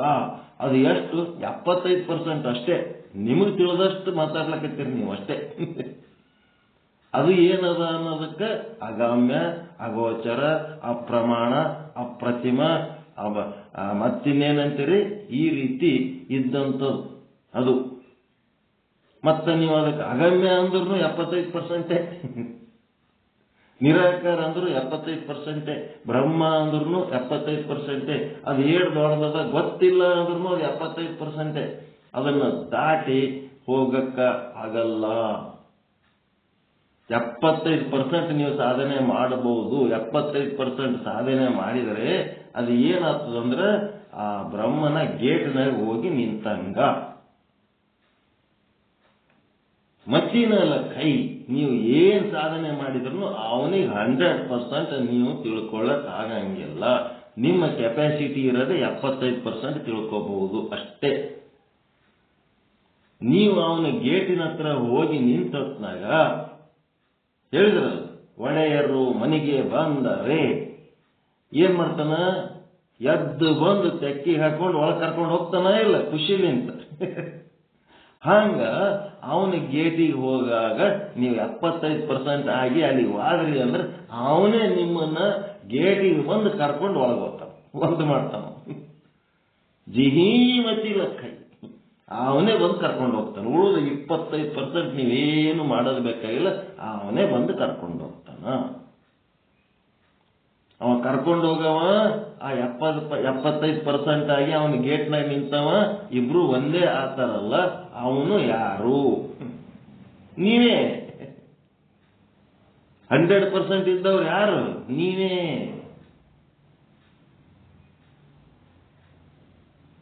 ಪಾರಮಾರ್ಥಿಕ ಸತ್ಯದ ಆಚೆ ಇರೋರು ಯಾರು? ನೀವೇ. ಅಹಂ ಬ್ರಹ್ಮಾಸ್ಮಿ 75%, ಅದಕ್ಕೆ ದಾಟಿ ಹೋಯ್ತು 100%.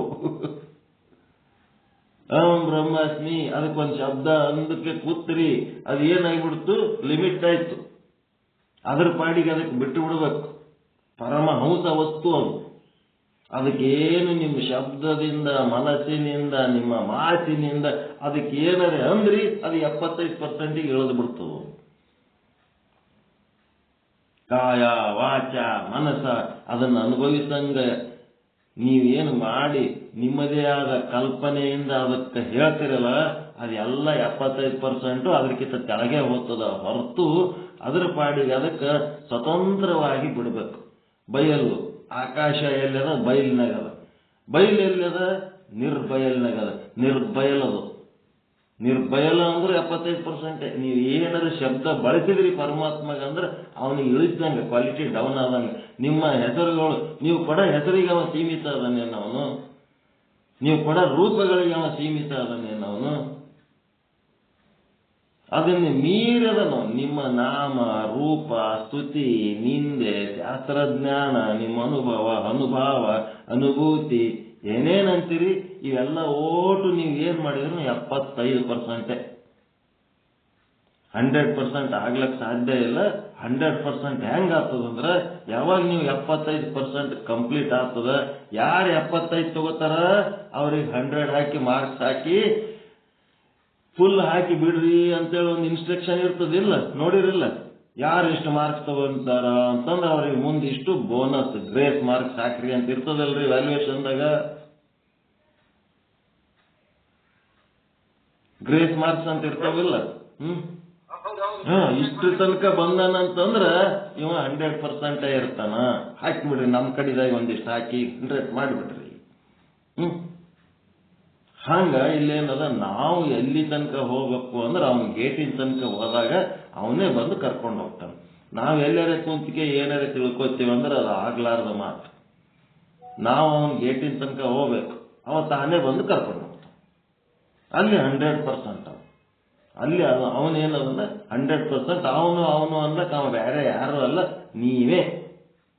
ಪರಮಾತ್ಮನನ್ನು ಅರಿತವರು ನೀವೇ, ಶುದ್ಧ ಬ್ರಹ್ಮನನ್ನು ಅರಿತವರು ನೀವೇ, ಬ್ರಹ್ಮಾಂಡವನ್ನು ಅರಿಯುವವರು ನೀವೇ, ಬ್ರಹ್ಮನನ್ನು ಅರಿಯುವವರು ನೀವೇ, ಪಿಂಡಾಂಡ ಅರಿಯುವವರು ನೀವೇ, ಜೀವನನ್ನು ಅರಿಯುವವರು ನೀವೇ, ಕೂಟಸ್ಥನನ್ನು ಅರಿಯುವವರು ನೀವೇ. ಅರಿಯುವ ವಸ್ತು ನೀವೇ, ಅರಿಯುವ ವಸ್ತು ನೀವೇ ಆಗಿ ನೀವೇ 100% ಅದಿರಿ. ಈಗೇನಾಗಬೇಕಾಗ್ಯದ? 100% ಅರಿನಿ ಅನ್ನೋದು ಅರಿಯಬೇಕಾಗ್ಯದ ಅಷ್ಟೇ. ಇದಿರಿ ಆಲ್ರೆಡಿ. ನೀವು 100% ಇದ್ದದ್ದನ್ನ ನೀವು ಅರಿಯಬೇಕಾಗಿದೆ, ಅರಿವಿಗೆ ತಂದುಕೋಬೇಕಾಗ್ಯದ ಇಷ್ಟೇ. ಹೆಂಗದ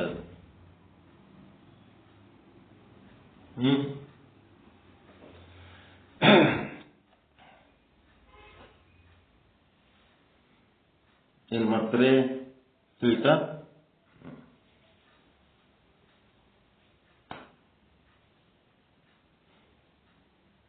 ಯಾವ ಸತ್ತಕ್ಕೆ ಎಷ್ಟು ಮಾರ್ಕ್ಸ್ ಕೊಡ್ಬೇಕಂತ ಗೊತ್ತಾಯ್ತಾ?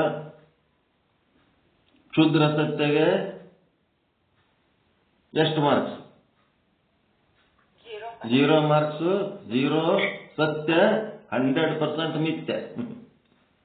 ಮುಂದೆ ಪ್ರಾತಿಭಾಷಿಕ ಕನಸು, ನಿಮ್ಮದೇ ಆದ ಕಲ್ಪನೆ, ಕನಸು ಕಾಣ್ತಿರಲ್ಲ, ಹಗಲಿರ್ಬೋದು ರಾತ್ರಿ ಇರ್ಬೋದು, ಆ ಕಲ್ಪನೆಯಲ್ಲಿ ಉಂಟಾಗುವ ಸುಖ ದುಃಖಗಳಿಗೆ ಎಷ್ಟು ಪರ್ಸೆಂಟ್? 25% ಸತ್ಯ, 75% ಮಿಥ್ಯ. ವ್ಯಾವಹಾರಿಕಕ್ಕ 50-50. 50% ಸತ್ಯ, 50% ಮಿಥ್ಯ. ಎಲ್ಲ ಈ ಜಗತ್ತು ಜಾಗೃತಾವಸ್ಥೆಯಲ್ಲಿರುವಂತಹ ವ್ಯವಹಾರಗಳೆಲ್ಲ ವ್ಯಾವಹಾರಿಕ ಸತ್ಯ. ಪ್ರಾತಿಭಾಷಿಕ ಸತ್ಯ ಅಂದ್ರೆ ಸ್ವಪ್ನದ ಅವಸ್ಥೆಯಲ್ಲಿ ಇರುವಾಗ ಮಾಡುವಂತ ವ್ಯವಹಾರಗಳು, ಸ್ವಪ್ನದಲ್ಲಿ ಮಾಡೋ, ಕನಸಿನಾಗ ಮಾಡೋ.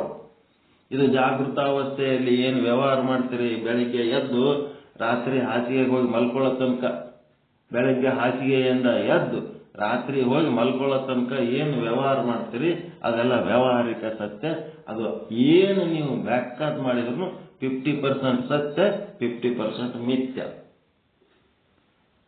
ಮುಂದೆ ಇದ್ರ ಹಿಂದೆ ಒಂದು ದೊಡ್ಡ ಚೇತನ ಅದ, ಅದೇ ನಮಗ ಪ್ರಾರಬ್ಧ ಕರ್ಮ ಮಾಡಿಸ್ಲಿಕ್ಕೆ ಹಚ್ತದ. ಆಧ್ಯಾತ್ಮ ಸಾಧನೆ ಮಾಡ್ಲಕ್ಕೂ ಈಶ್ವರ ಕೃಪೆ ಆಗಿರ್ತದ. ಒಂದಿಟ್ಟು ಆಧ್ಯಾತ್ಮ ಸಾಧನೆ ಮಾಡಿ ನಾವೇನ್ ಮಾಡ್ಬೇಕು? ಆತ್ಮೋನ್ನತಿ ಮಾಡ್ಕೋಬೇಕು. ಆತ್ಮವಸ್ತು ಅಂತ ಒಂದು ಆದ. ಇದರ ಹಿಂದ ಈ ಎಲ್ಲ ವ್ಯವಹಾರಗಳ ನಡಿಬೇಕಾದ್ರೆ ಆತ್ಮವಸ್ತು ಇದ್ರೇ ಮಾಡ್ಲಿಕ್ಕೆ ಆಗ್ತದ. ದೃಶ್ಯದೊಳಗೂ ಆತ್ಮವಸ್ತು ಅದ, ದೃಷ್ಟಾನೊಳಗೂ ಆತ್ಮವಸ್ತು ಅದ. ಆ ಎರಡೂ ಆತ್ಮವಸ್ತುಗಳು ಏನಾಗಬೇಕಾಗ್ಯದ? ಸಂಗಮ ಆದಾಗ ಆ ವಸ್ತುಗಳ ಜ್ಞಾನ ನಮಗಾಗ್ತದ.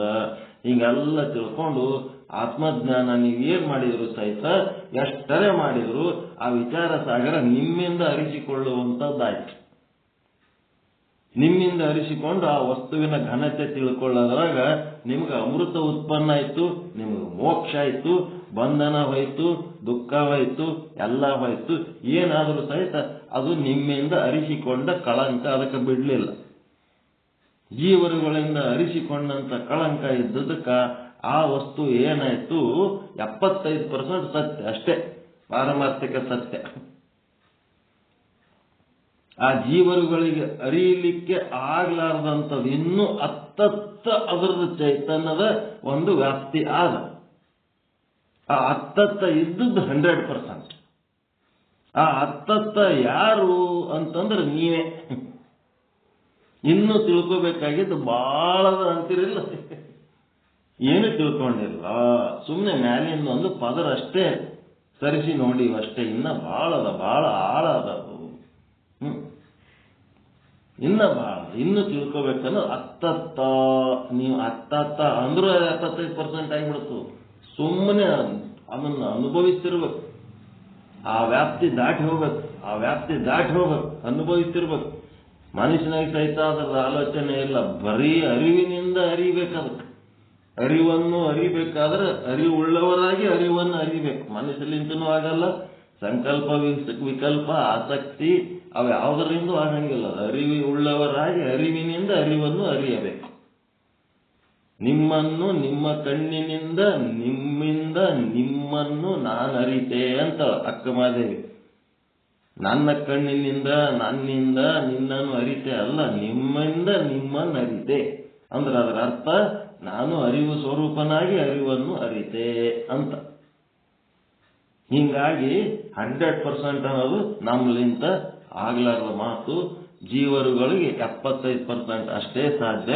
75% ವ್ಯಾವಹಾರಿಕ ಸತ್ಯದ ನಂತರ ಪಾರಮಾರ್ಥಿಕ ಸತ್ಯಕ್ಕೆ ಹೋಗಿ ಇದು ಎಲ್ಲ ಅಷ್ಟು ಚೊಕ್ಕ ಬಂಗಾರ ಇದ್ದಂಗದ. ಇದೇ ವ್ಯಾವಹಾರಿಕ ಸತ್ತಾಕ ತನ್ನ ಸತ್ತಾ ಸ್ಫೂರ್ತಿ ಕೊಟ್ಟದ. ಇದೇ ಮತ್ತೆ ಪ್ರಾತಿಭಾಷಿಕ ಸತ್ತಾಕನು ತನ್ನ ಸತ್ತಾ ಸ್ಫೂರ್ತಿನೇ ಕೊಟ್ಟದ. ಮತ್ತೆ ಇದೇ ಮತ್ತ ಆ ಒಂದು ಕ್ಷುದ್ರ ಸತ್ಯಕ್ಕೂ ತನ್ನದೇ ಸತ್ತಾ ಸ್ಫೂರ್ತಿ ಕೊಟ್ಟದ. ಸತ್ತ ಸ್ಫೂರ್ತಿ ಕೊಡೋದಂದ್ರೆ ಏನು? ಈಗ ನಾವು ಕೂತು ಪಾಲ್ತು ಸುಳ್ಳು ಮಾತಾಡ್ಲಕತ್ತೀವಿ ಅಂದ್ರೂ ಅದು ಆತ್ಮ ನಮ್ಗೆ ಸಪೋರ್ಟ್ ಮಾಡ್ಯದ ಇಲ್ಲ? ಆತ್ಮ ಆದಂತೆ ಸುಳ್ಳು ಮಾತಾಡ್ಲಕತ್ತೀವ ಇಲ್ಲ? ಈಗ ಸುಳ್ಳು ಮಾತಾಡ್ಲಕತ್ತೀವಿ, ಕ್ಷುದ್ರ ಸತ್ಯ, ಮಂಜಯ ಮಗನ ಸುದ್ದಿ, ಮೊಲದ ಕೋಡಿನ ಸುದ್ದಿ, ಯಾವುದೋ ಕಾಲ್ಪನಿಕ ಸುಳ್ಳು ಮಾತಾಡ್ಲಕತ್ತೀವಿ ಅಂತಂದ್ರೂ ಒಳಗ ಆತ್ಮ ಆದಂತೆ ಮಾತಾಡ್ಲಕತ್ತೀವ ಇಲ್ಲ? ಒಳಗ ಆತ್ಮ ಇದ್ದಿದ್ದಿಲ್ಲ ಅಂತಂದ್ರೆ ಅಂತವೆಲ್ಲಿ ಮಾತಾಡ್ತಿದ್ದೇವೆ ನಾವು? ಬಂಜಯ ಮಗನ ಸುದ್ದಿ, ಹೌದಾ ಇಲ್ರಿ? ಇಲ್ಲದ ಕ್ಷುದ್ರ ಸತ್ಯ ಬಗ್ಗೆನೂ ನಾವು ಏನು ವಿಚಾರ ಮಾಡ್ಲಕತ್ತೀವಿ? ಕ್ಷುದ್ರ ಸತ್ಯನ್ನ ಕುರಿತು ಮಾತಾಡ್ಲಕತ್ತೀವಿ, ಕ್ಷುದ್ರ ಸತ್ಯನ್ನ ಕುರಿತು ಕೆಲಸ ಮಾಡ್ಲಕತ್ತೀವಿ ಅಂತ ಅಂದ್ರೆ ಅದಕ್ಕ ಆತ್ಮದ ಸಪೋರ್ಟ್ ಆದ ಇಲ್ಲ?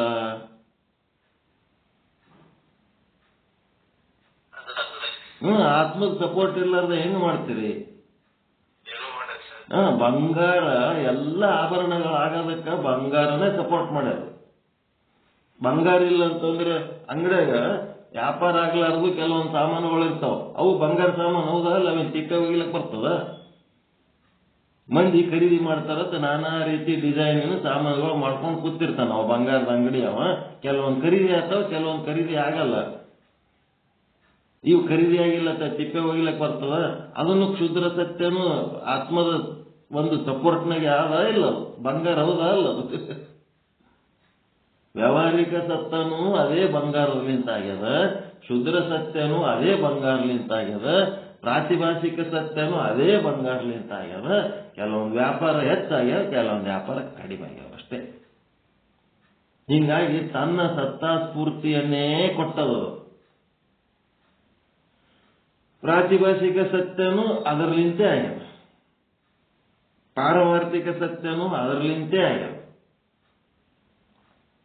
ಹಿಂಗಾಗಿ ಶುದ್ಧ ಬ್ರಹ್ಮನಿಗೆ ನೀವು ಶುದ್ಧ ಬ್ರಹ್ಮ ಅಂದ್ರೆ 75 ಇಳಿದು ಬಿಡ್ತೇವೆ ನಾವು. ಯಾವ ಹೆಸರು ಕೊಡಂಗಿಲ್ಲ ಅವನಿಗೆ, ಯಾವ ಆಕಾರ ಕೊಡಂಗಿಲ್ಲ, ಯಾವ ಕಲ್ಪನೆ ಮಾಡ್ಕೊಳಂಗಿಲ್ಲ, ಯಾವ ಮಾತು ಆಡಂಗಿಲ್ಲ. ಅವನ ಬಗ್ಗೆ ಏನೇನು ಇಲ್ಲದವನಾಗಿ ಎಲ್ಲವೂ ತನ್ನಲ್ಲಿಯೇ ಇದ್ದರೂ ಅವನು ಏನೇನು ಇಲ್ಲದವನಾಗಿದ್ದಾನೆ, ಎಲ್ಲವೂ ತಾನೇ ಆಗಿದ್ದರೂ ಏನೇನು ಅಲ್ಲದವನಾಗಿದ್ದಾನೆ. ಅಂತವನ ಬಗ್ಗೆ ಏನು ಮಾತನಾಡ್ಲಿಕ್ಕೆ ಸಾಧ್ಯ ಅದ? ಏನು ಕಲ್ಪನೆ ಮಾಡ್ಕೊಳಕ್ ಸಾಧ್ಯ ಅದ? ನಾವು ಏನಾಗಬೇಕಪ್ಪ ಅಂತಂದ್ರೆ ಅವನಂಗೆ ಆಗ್ಬೇಕು.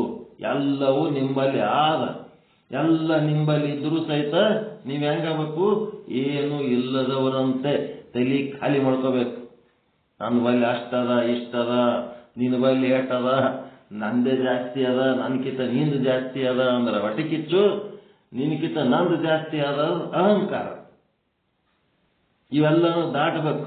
ಎಲ್ಲ ಇದ್ರೂ ಸಹಿತ ಏನು ಇಲ್ಲದವನಾಗಿ ನೀವೇನೆಲ್ಲ ದೊಡ್ಡ ವಿದ್ಯೆ, ಹುದ್ದೆ, ಕುಲ, ಜಾತಿ, ಶ್ರೀಮಂತಿಕೆ ಏನೆಲ್ಲ ಇದ್ರೂ ಸಹಿತ ಏನೇನು ಅಲ್ಲದವನಾಗಿ, ಏನೇನು ಇಲ್ಲದವನಾಗಿ, ಎಲ್ಲವೂ ತಾನೇ ಆಗಿ ಇದ್ದರೂ ಏನೇನು ಅಲ್ಲದವನಾಗಿರುವಂತೆ, ಎಲ್ಲವೂ ತನ್ನ ಬಳಿ ಇದ್ದರೂ ಏನೇನು ಇಲ್ಲದವನಂತೆ. ಇದು ಲಕ್ಷಣ ಯಾರ್ದು? ಪರಮಾತ್ಮನ ಲಕ್ಷಣ. ಈ ರೀತಿ ನಿಮಗ ಲಕ್ಷಣಗಳನ್ನ ನೀವು ಅರಿತು ಆ ಲಕ್ಷಣಗಳನ್ನ ನಿಮ್ಮ ನಡೆನುಡಿಯಲ್ಲಿ ಅಳವಡಿಸಿಕೊಂಡ್ರಿ ಅಂತಂದ್ರೆ ನೀವು 75% ಪಾರಮಾರ್ಥಿಕ ಸತ್ಯ ಬಾಗಲ್ದಾಗಿರ್ತೀರಿ. ಆ 100% ಏನದಲ್ಲ ಆ ಗೇಟ್ನಾಗ ಹೋಗಿರ್ತೀರಿ ನೀವು. ಪಾರಮಾರ್ಥಿಕ ಸತ್ಯ ಬಾಗಿಲಲ್ಲದು. ಪಾರಮಾರ್ಥಿಕ ಸತ್ಯ ಪಾರಾಗಬೇಕಾದ್ರೆ ಏನಾಗಬೇಕು? ಆ ಪಾರಮಾರ್ಥಿಕ ಸತ್ಯ ಬಾಗಿಲಿನಿಂದ ಹೊರಗೆ ಹೋಗ್ಬಿಟ್ಟಿರಿ. ಅದು 100% ಸತ್ಯ ಅದಲ್ಲ, ಅದರ ಗೇಟ್ನಾಗ ಅದಿರಿ ನೀವೀಗ. ಅದಕ್ಕೆ 100 ಅಂದ್ರೂ ಲಿಮಿಟ್ ಆಗ್ತದ, ಮತ್ತೆ ಈ ಕಡೆ ಬೀಳ್ತದ, ಅದನ್ನು ಅನ್ನಂಗಿಲ್ಲ. ಪಾರಮಾರ್ಥಿಕ ಸತ್ಯನ ದಾಟ್ತೀರಿ. ಎಲ್ಲವೂ ನಿಮ್ಮಲ್ಲಿದ್ದರೂ ಏನೇನು ಇಲ್ಲದವರಂತೆ, ಎಲ್ಲವೂ ನೀವೇ ಆಗಿದ್ದರೂ ಏನೇನು ಅಲ್ಲದವರಂತೆ ಆಗಿ ಪಾರಮಾರ್ಥಿಕ ಸತ್ಯ ಬಾಗಿಲನ್ನು ದಾಟಿ ಮೇಲೆ ಹೋಗ್ಬೇಕು, ಇನ್ನ ಮುಂದೆ ಹೋಗ್ಬೇಕು. ಆವಾಗ ಏನಾಗ್ತದ? ಅದರಿಂದ ಯಾರು ಹೊರಗೆ ಬರ್ತಾರ ಅವ್ರಿಗೆ ಅವನೇ ಕರ್ಕೊತ, ಅವನೇ ಬಂದು ಕರ್ಕೊಂಡು ಹೋಗ್ತಾನೆ. ಅದು 100%. ವಿಚಾರ ಸಾಗರ ಮುಗಿಸಿಬಿಟ್ಟಿವಿ ನಾವು. ನಿಜಗುಣ ಶಾಸ್ತ್ರ 6 ಸಾರಿ ಓದಿ ಮುಗಿಸೇ ಬಿಡ್ತೀವಿ ಅಂತ ದೊಡ್ಡ ತಲೆ ವಜ್ಜಿ ಮಾಡ್ಕೊಂಡು ತಿರುಗಾಡಿದ್ರೆ ಅವರು ಏನಿದ್ರು 75%. 6 ಶಾಸ್ತ್ರಗಳು ಒಂದೊಂದು ಕನಿಷ್ಠ 5-6 ಸಾರಿ ಮುಗಿಸಿವಿ ನೋಡ್ರಿ. ನಾವು ಹಂಗೆ ಹೇಳಿವೆ ಕೇಳಿವೆ ತಲೆಗೆ ಆಟೆಲ್ಲ ವಜ್ಜಿ ಹೊತ್ಕೊಂಡಿದ್ರೆ ಯಾ ಶಾಸ್ತ್ರ, ಯಾ ನಿಜಗುಣ, ಯಾ ನಿಶ್ಚಲ, ಯಾ ವಿಚಾರ ಸಾಗರ, ಅವೆಲ್ಲ ಭಗವದ್ಗೀತೆ, ವೇದ, ಆಗಮ, ಉಪನಿಷತ್ತು, ಶಾಸ್ತ್ರ, ಪುರಾಣ, ಇತಿಹಾಸ ಎಲ್ಲ ಓಸು 75% ಒಳಗೆ ಅದಾವೆ. ಇವು ಏನ್ ಮಾಡ್ತಾವ, ನಮ್ಮನ್ನ ತಗೊಂಡು ಆ ಪಾರಮಾರ್ಥಿಕ ಸತ್ತೆಯಿಂದ ಪಾರಾಗಂತದೊಂದು ಸಾಮರ್ಥ್ಯವನ್ನು ಉಂಟು ಮಾಡ್ತಾವ. ಅವೇನು 100% ಸತ್ಯ ಮಾಡಿ ನಿಮಗೆ ತಂದು ನಿಮ್ಮ ಎದುರು ನಿಂದಿರ್ಸಂಗಿಲ್ಲ. ಆ ಸಾಮರ್ಥ್ಯ ಉಂಟು ಮಾಡಿದಾಗ ಆ ಸಾಮರ್ಥ್ಯಕ್ಕೆ ನಮಗೇನು ಸಾಮರ್ಥ್ಯ ಕೊಡುವ ವಸ್ತುಗಳೇನದವ ಅವುಗಳಿಗೆ ನಾವು ಧನ್ಯವಾದ, ಥ್ಯಾಂಕ್ ಯು. ಅದು ಬಿಟ್ಟು ಅವೇ ದೊಡ್ಡವದವ ಅಂತೇಳಿ ಅದ್ರ ತೆಕ್ಕಿಗೆ ಹಾಕೊಂಡು ಕುಂದ್ರೋದಿಲ್ಲ. ಅವುಗಳನ್ನು ಬಳಸಿಕೊಂಡು ನೀವು ಮುಂದೆ ಹೋಗ್ಬೇಕು. ರೈಲ್ವೆ ಸ್ಟೇಷನ್, ಬಸ್ ಸ್ಟ್ಯಾಂಡ್ ಮುಂದೆ ಬಂದ ಕೂಡಲೇ ಬೋರ್ಡ್ ಇರ್ತದೆ. ಈ ಕಡೆ ಹೋದ್ರೆ ಊರೊಳಗೆ ಹೋಗ್ತೀರಿ, ಈ ಕಡೆ ಹೋದ್ರೆ ಈ ಊರಿಗೆ ಹೋಗ್ತೀರಿ, ಆ ಕಡೆ ಹೋದ್ರೆ ಆ ಊರಿಗೆ ಹೋಗ್ತೀರಿ ಅಂತೇಳಿ ಒಂದು ನೋಟಿಸ್ ಬೋರ್ಡು ಕೈ ಮರ ಇರ್ತದೆ. ತೋರ್ಸ ಕೈ ಮರಕ್ಕೆ ನೀನ್ ಇದ್ದಿದ್ದಿಲ್ಲ ಅಂತಂದ್ರೆ ನಾವು ಊರಿಗೆ ಹೋಗ್ಲಿಕ್ಕೆ ಸಾಧ್ಯ ಇದ್ದಿದ್ದಿಲ್ಲಪ್ಪ ಅಂತೇಳಿ ಆ ಕೈ ಮರಕ್ಕೆ ನಾವು ಹೂವ, ಹಣ್ಣು, ಕಾಯಿ, ಧೂಪ, ದೀಪ ಮಾಡಿ ಪೂಜೆ ಮಾಡ್ಕೊತ ಕೂತವ್ರು ಇದ್ದಂಗಿದೀವಿ ನಾವು. ಅವುಗಳಿಗೆ ಸರೆಂಡರ್ ಆಗೋದಿಲ್ಲ. ಅವುಗಳನ್ನ ನೋಡ್ತಾ ಇರ್ಬೇಕು, ಮುಂದೆ ಹೋಗ್ತಾ ಇರ್ಬೇಕು. ಅವು ಮುಂದೆ ಹೋಗೋದ್ರ ಸಲುವಾಗಿ ತೋರಿಸ್ತಾವ ದಾರಿ. ಏನ್ ನಮ್ಮಲ್ಲೇ ಕುಂದ್ರಿ ಅಂತ ಹೇಳ್ತಾವ. ವಿಚಾರ ಸಾಗರ ಹೋಗ್ಕೋತೇ ಕುಂದ್ರ ಅಂತ ಹೇಳ್ಯಾರ ನಿಶ್ಚಲದಾಸರು. ಇದು ಓದಿ ಮುಂದೆ ಹೋಗತ್ತೆ ಹೇಳ್ಯಾರ. 12ನೇ ಶತಮಾನದ ವಚನಗಳು ಹಿಡ್ಕೊಂಡು ಹಂಗೇ ಕುಂದಿರತ್ತೆ ಹೇಳ್ಯಾರೇನು. 12ನೇ ಶತಮಾನದಿಂದ ಮುಂದೆ ಹೋಗ್ರತ್ತೆ ಹೇಳ್ಯಾರ. ಇನ್ನು 12ನೇ ಶತಮಾನದಿಂದ ಎಷ್ಟೋ ಮಂದಿ ಹೊರಗೆ ಬಂದೇ ಇಲ್ಲ. ಇನ್ನೂ ಅದೇ ಹೇಳ್ಕೊತ್ ಕೂತಾರ. ತಾವು ಅದಾರ 21ನೇ ಶತಮಾನದ. ಅಲ್ಲಿ ನಿಂತು ಇಲ್ಲಿ ತಾನ ಅದೇ ಹೇಳ್ತಿದ್ದೆ ಹಳಿ ಕಚ್ಚಿ. ನೀನೇನು ಮಾಡಿದಿ ಹೇಳು ಅಂತಂದ್ರೆ ಏನೇನೂ ಇಲ್ಲ. 12ನೇ ಶತಮಾನದ ಮೆಲುಕು ಹಾಕೋತ್ ಕೂತಾರೆ ಎಲ್ಲರೂ. 21ನೇ ಶತಮಾನಕ್ಕೆ ಬಂದಿದೆ ಅಂದ್ರೆ ನೀನು ಅವನಕ್ಕಿಂತ ದೊಡ್ಡ ಬಸವಣ್ಣ ಆಗ್ಬೇಕಿತ್ತಲ್ಲಪ್ಪ. ನೀನೇನು ಮಾಡಿದಿ ಹೇಳು, ನಿನ್ನ ಜನ್ಮಕ್ಕೆ ಏನು ಸಾರ್ಥಕ ಮಾಡ್ಕೊಂಡಿದಿ ಹೇಳು. ಆ 12ನೇ ಶತಮಾನದವರು ಸುದ್ದಿ ಮಾತಾಡೋದೇ ಇವ್ರ ಸಾಧನೆ. ನಮ್ಮ ಸ್ವಂತದ್ದು ಏನಿಲ್ಲ. ಅವ್ರ ಸಾಧನೆ ವರ್ಣನೆ ಮಾಡೋದೇ ಇವ್ರ ಸಾಧನೆ. ಆಯ್ತು, ಟೈಮ್ ಆಯ್ತು. ಸಮಯ ಜಾಸ್ತಿ ತಗೊಂಡಿದ್ದಕ್ಕೆ ಕ್ಷಮಿಸಬೇಕು. ವಿಚಾರ ನಿಮಗೇನು ಸ್ವಲ್ಪ ವಜ್ಜೆ ಅನಿಸಿರಬೇಕು. ಆದರೂ ಸಹಿತ ಸತ್ಯ ಹಿಂಗಾದ. ಸತ್ಯಕ್ಕೆ ಕೊಡುವ ಸ್ಥಾನಮಾನ ನಿಮಗೆ ಗೊತ್ತಾಗಬೇಕಂತ ಒಂದು ಸ್ಕೇಲ್, ವ್ಯಾಲ್ಯೂಯೇಷನ್ ಮಾಸ್ಟರ್ ನಿಮಗೆ ವ್ಯಾಲ್ಯೂಯೇಷನ್ ಮಾಡೋದಕ್ಕೊಂದು ಕೆಪಾಸಿಟಿ ಕೊಟ್ಟಿವಿ ನಾವು. ಈಗ ನಿಮಗೆ ಸರಳವಾಗಿ ಅರ್ಥ ಆಗ್ತದೆ ಯಾವ ಸತ್ಯಕ್ಕೆ ಎಷ್ಟು ಮಾರ್ಕ್ಸ್ ಕೊಡ್ಬೇಕಂತ. ಈ ಪಾಠ ಕೇಳಿದ್ದು ಬಹಳ ಮುಖ್ಯವಾದ ಪಾಠ. ವ್ಯಾವಹಾರಿಕ ಸತ್ಯ ಮುಗಿಸ್ಯಾರ. ನಾಳೆ ಪ್ರಾತಿಭಾಷಿಕ ಸತ್ಯ ಸ್ಟಾರ್ಟ್ ಆಗ್ತದೆ. ಇವತ್ತೇ ಸ್ಟಾರ್ಟ್ ಆಗಬೇಕಿತ್ತು. ಆದರೆ ಈ ಸತ್ಯ ಒಳಗ ಸತ್ಯದ ಸ್ಥಾನಮಾನ ಎಷ್ಟು ಕೊಡಬೇಕು, ಯಾವುದಕ್ಕೆ ಎಷ್ಟು ಸ್ಥಾನಮಾನ. ಈಗ ನೀವೇನಾದ್ರು ಗಂಜಿಗೆ ಮಾಲ್ ತಗೊಂಡು ಹೋದ್ರಿ ಅಂತಂದ್ರ ಅದಕ್ಕೆ ಕ್ವಾಲಿಟಿ ನೋಡಿ ರೇಟ್ ಹಾಕ್ತಾರ ಇಲ್ಲ. ನಮ್ಮ ಮಾಂತೇಶ್ವರ ಅಂಗಡಿಗೆ ಹೋಯ್ರಿ ನೀವು ಮಾಲ್, ಅವ್ರೇನ್ ಮಾಡ್ತಾರೆ, ಮಾಯಿಶ್ಚರ್ ಎಷ್ಟದ ನೋಡು, ಕಸ ಕಡ್ಡಿ ಎಷ್ಟದ ನೋಡು, ಎಲ್ಲ ಚೆಕ್ ಮಾಡಿ first class, second class, third class ಎಲ್ಲ ಮಾಡ್ತಾರಿಲ್ಲ. ಹಂಗ ನಿಮ್ಮೊಳಗೂ ಏನಿರ್ಬೇಕು, ಸತ್ಯಕ್ಕೆ ವ್ಯಾಲ್ಯೂಯೇಷನ್ ಮಾಡಂತ ಕೆಪಾಸಿಟಿ ಇರ್ಬೇಕು. ನೀವು ಸ್ಪಿರಿಚುವಲ್ ಆಧ್ಯಾತ್ಮ ಸಾಧಕರು, ನೀವು ಸತ್ಯದ ಸಾಧಕರು, ಸತ್ಯದ ಅನುಭಾವಿಗಳು. ಅದಕ್ಕೆ ನಿಮಗೆ ಯಾವುದೇ ಒಂದು ವ್ಯಕ್ತಿ ಸಿಕ್ಕನು ಅಂತಂದ್ರ ಅವ ಪ್ರಾತಿಭಾಷಿಕ ಸತ್ಯದೊಳಗ ಮಾತಾಡ್ಲಕತ್ತನೋ, ವ್ಯಾವಹಾರಿಕ ಸತ್ಯದೊಳಗೆ ಮಾತಾಡ್ಲಕತ್ತನೋ, ಏನು ಪಾರಮಾರ್ಥಿಕ ಸತ್ಯದೊಳಗೆ ಮಾತಾಡ್ಲಕತ್ತನೋ, ಅಥವಾ ಕ್ಷುದ್ರ ಸತ್ಯದೊಳಗೆ ಮಾತಾಡ್ಲಕತ್ತನೋ, ಆ ಮಾತಿನ ಅವನ ಕಾಯ ವಾಚ ಮನಸ್ಸ ಎಂಥದ ನೋಡಿ ಅದು ವ್ಯಾಲ್ಯೂಯೇಷನ್ ಮಾಡಂತ ಕೆಪಾಸಿಟಿ ನಿಮಗಿರ್ಬೇಕು. ಯಾರಿಗೆ ಸೆಲೆಕ್ಟ್ ಮಾಡ್ಕೋಬೇಕು ನೀವು? ವ್ಯಾವಹಾರಿಕ ಸತ್ತ, ವ್ಯಾವಹಾರಿಕ ಕೆಲಸ ಬೇಕಾದಾಗ ಅಂತ ಜನ ಬೇಕಾಗ್ತದೆ. ನಾವು ಯಾವಾಗಲೂ ಕೂತ್ ಪ್ರವಚನ ಹೇಳ್ತೀವಿ ಅಂದ್ರೆ ನಾಳೆ ಮಕ್ಕಳು ಮದುವೆ ಮಾಡೋ ಟೈಮ್ನೊಳಗೆ ವ್ಯಾವಹಾರಿಕ ಸತ್ತದ ಮಂದಿನೇ ಬೇಕಾಗ್ತಾರ. ರೊಕ್ಕ ರೂಪಾಯಿ ಬಂಗಾರ ಬಟ್ಟಿ ಅಂತೇಳಕ್ಕೆ ನಾವು ಪ್ರವಚನ ಹೇಳ್ತೀವಿ, ಬರ್ರಿ ಇಲ್ಲೇ ಕೂತ್ ಕೇಳ್ರಿ, ಮದುವೆ ಮಕ್ಕಳು ಇಲ್ಲೇ ಅಕ್ಕಿ ಕೇಳಾಕೋರಿ ಅಂದ್ರೆ ಕೇಳ್ತಾರೆ ನಾವು ಯಾವುದೇ ಒಂದು ವ್ಯವಹಾರ ಮಾಡ್ತೀವಿ, ಆಯಾ ಸಮಯದಲ್ಲಿ ಅಂತಿಂತ ಜನರ ಸಹಾಯ ತಗೊಂಡು ಕೆಲಸ ಮಾಡ್ಕೋಬೇಕು, ಮತ್ತೆ ನಮ್ಮದ್ರಾಗ ನಾವು ಮುಣಬೇಕು.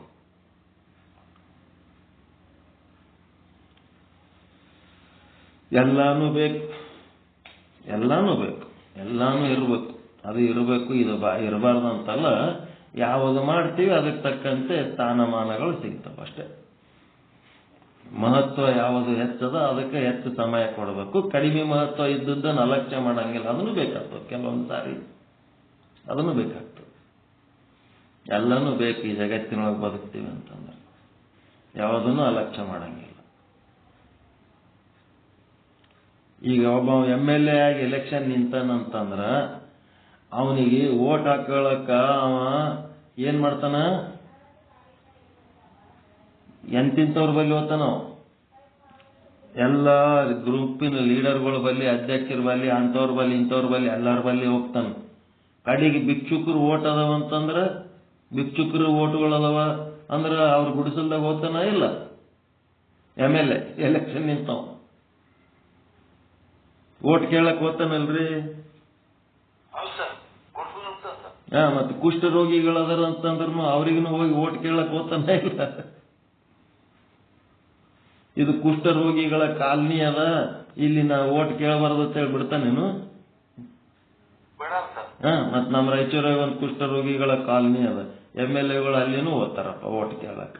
ಅವ್ರು ಶೇಕ್ ಹ್ಯಾಂಡ್ ಕೊಟ್ರೆ ಇವರು ಶೇಕ್ ಹ್ಯಾಂಡ್ ಕೊಡ್ತಾರ, ಅವ್ರು ತೆಕ್ಕಿಗೆ ಬಿದ್ರೆ ಇವರು ತೆಕ್ಕಿಗೆ ಬರ್ತಾರ. ಎದಕ್ಕೆ? ಓಟ್ ಕೇಳಕ್. ಯಾವುದಕ್ಕೂ ಅಲಕ್ಷ್ಯ ಮಾಡಂಗಿಲ್ಲ. ಜಗತ್ತಿನೊಳಗ ಪ್ರತಿಯೊಂದು ಆ ಪರಮಾತ್ಮನ ಸತ್ತಾಸ್ಫೂರ್ತಿಯಿಂದಲೇ ನಡೆದವು. ಅವನ ಸತ್ತಾಸ್ಫೂರ್ತಿ ಎಲ್ಲದರೊಳಗೂ ಆದ. ಹೀಗಾಗಿ ಯಾವುದನ್ನು ಅಲಕ್ಷ್ಯ ಮಾಡಬೇಡ್ರಿ. ಯಾವುದೋ ಒಂದು ಭಾರಿ ಘನವಾದದ್ದು ಅಂತೇಳಿ ಅದರ ಬೆನ್ನನ್ನು ಹತ್ತಬೇಡ್ರಿ. ಯಾವುದು ಘನವಾದದ್ದೂ ಅಲ್ಲ, ಪರಮಾತ್ಮನ ಹೊರತು ಎಲ್ಲದರೊಳಗೂ ಪರಮಾತ್ಮನಿರುವ ಕಾರಣ ಯಾವುದು ಅಲಕ್ಷ್ಯಕ್ಕೆ ಯೋಗ್ಯವಾಗಿದ್ದು ಅಲ್ಲ. ಅದಕ್ಕೆ ತ್ರಾಟಕ ಯೋಗ ಅಂತಂದ್ರೆ ಲಿಂಗ ಪೂಜೆ ಮಾಡಿಕೊಳ್ಳೋ ಸಮಯದಲ್ಲಿ ಪೂರ್ತಿ ಕಣ್ಣನ್ನು ತೆರಿಬೇಡ್ರಿ, ಪೂರ್ತಿ ಕಣ್ಣನ್ನು ಮುಚ್ಚಬೇಡ್ರಿ. ಅದರ ಅರ್ಥ ಏನು? ಯಾವುದು ಕಣ್ಣು ಮುಚ್ಚಿ ಅಲಕ್ಷ್ಯನೂ ಮಾಡಬೇಡ್ರಿ, ಕಣ್ಣು ತೆರ್ಕೊಂಡು ಕಣ್ಣಿನ ಇಲ್ಲ ಅಂತ ಅದರ ಬೆನ್ನನ್ನು ಹತ್ತಬೇಡ್ರಿ. ಯಾವುದೇ ಒಂದು ತಂತಿ ವಾದ್ಯದ ತಂತಿ ಬಿಗಿ ಮಾಡಬೇಕಾದ್ರೆ ಬಹಳ ಟೈಟ್ ಮಾಡಿದ್ರೂ ಶಬ್ದ ಸರಿಗೆ ಬರಲ್ಲ, ಲೂಸ್ ಆದ್ರೂ ಶಬ್ದ ಸರಿಗೆ ಬರಲ್ಲ. ಶಬ್ದ ಸರಿಗೆ ಬರಂಗ ಅದನ್ನು ಟೈಟ್ ಮಾಡ್ಬೇಕಂದ್ರೆ ಅದಕ್ಕೆ ಹದ ಅಂತಾರ. ಹದವಾಗಿ ತಂತಿ ಬಿಗಿಬೇಕು. ಹಂಗ ಇಲ್ಲೇನದ, ಯಾವುದಕ್ಕೂ ಅತಿ ಹೆಚ್ಚು ಮಹತ್ವ ಕೊಡ್ಲಕ್ಕೆ ಹೋಗಬಾರ್ದು, ಯಾವುದಕ್ಕೂ ಅಲಕ್ಷ್ಯನೂ ಮಾಡಬಾರ್ದು. ಈ ಜಗತ್ತಿನಾಗ ಎಲ್ಲನೂ ಬೇಕು, ಎಲ್ಲನೂ ಇರಲಿ, ಏನ್ ತೊಂದರೆ ಇಲ್ಲ. ಈ ರೀತಿ ವಿಚಾರ ಮಾಡಿ ಈ ವಿಷಯ ನಿಮಗೆ ಎಷ್ಟರ ಮಟ್ಟಿಗೆ ಏನಾರು ಹೇಳ್ಬೇಕಾ? ಇವತ್ತು ಹೇಳಿದ ವಿಷಯದ ಬಗ್ಗೆ ನಿಮ್ಗೇನಾರು ಅನುಭವ ಆಗಿತ್ತು ಅಂದ್ರೆ ಒಂದೆರಡು ಮಾತು ಹೇಳ್ರಿ. 100% ಸತ್ಯ ಯಾರು? 75% ಸತ್ಯ ಯಾರು? 50% ಸತ್ಯ ಯಾರು? 25% ಸತ್ಯ ಯಾರು? ಕ್ಷುದ್ರ ಸತ್ಯ ಯಾರು? ನೀವೇ. ಎಲ್ಲಾನು ನೀವೇ. ನಾವೇ ಎಲ್ಲ. 100% ನಾವೇ. ಅರಿಯುವ ವಸ್ತು ನಾವೇ. ನಮ್ಮ ಸ್ವರೂಪದ ಅರಿವಿಲ್ಲದಕ್ಕೆ ಅರಿಸಿಕೊಳ್ಳುವ ವಸ್ತುನು ನಾವೇ. ಎಲ್ಲನೂ ನಾವೇ. ಎಲ್ಲನೂ ನಾನೇ ಅನ್ನಂತ ಭಾವ ಬಂದಾಗ ಆನಂದ ಆನಂದ ಆನಂದ.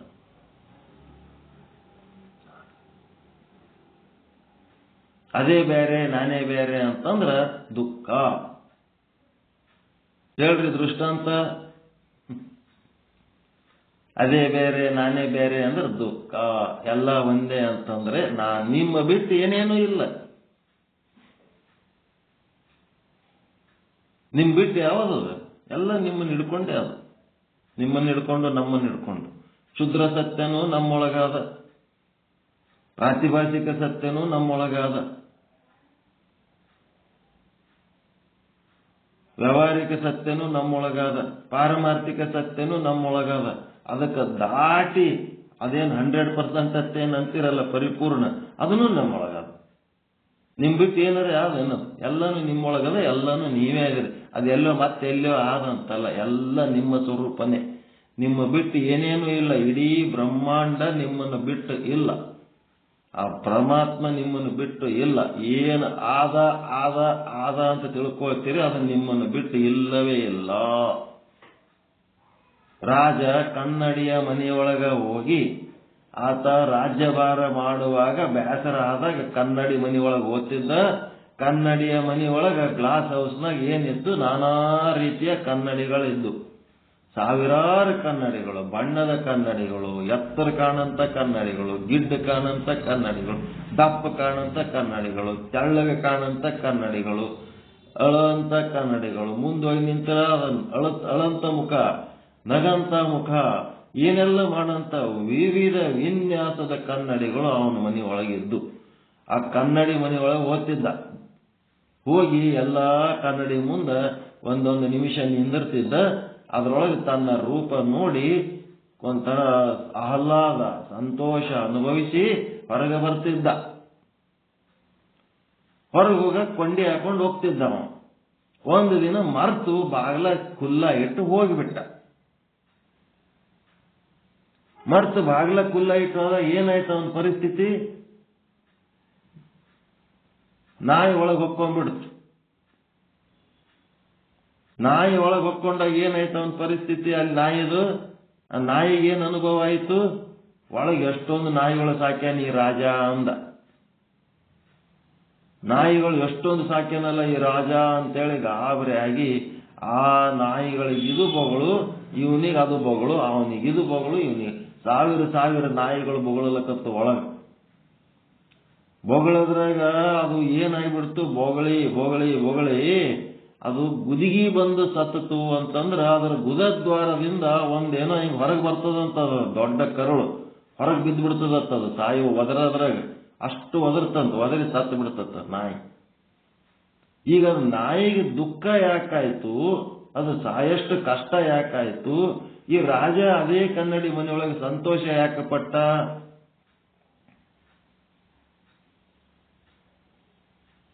ರಾಜನಿಗೆ ಏನಿತ್ತು? ಎಲ್ಲ ಕನ್ನಡಿ ಒಳಗೆ ಇರೋನು ನಾನೇ. ಹೌದಾ ಇಲ್ಲ? 84 ಲಕ್ಷ ಜೀವರಾಶಿಗಳ ಒಳಗಿರುವ ಚೇತನ ಬೇರೆ ಯಾರು ಅಲ್ಲ, ನಾನೇ. ಅಲ್ಲಿ ನಡೆದ ವ್ಯವಹಾರಗಳೆಲ್ಲ ನನ್ನುವೇ. ಅವರ ಶರೀರಗಳು ಬೇರೆ ಯಾರು ಅಲ್ಲ, ನನ್ನುವೇ.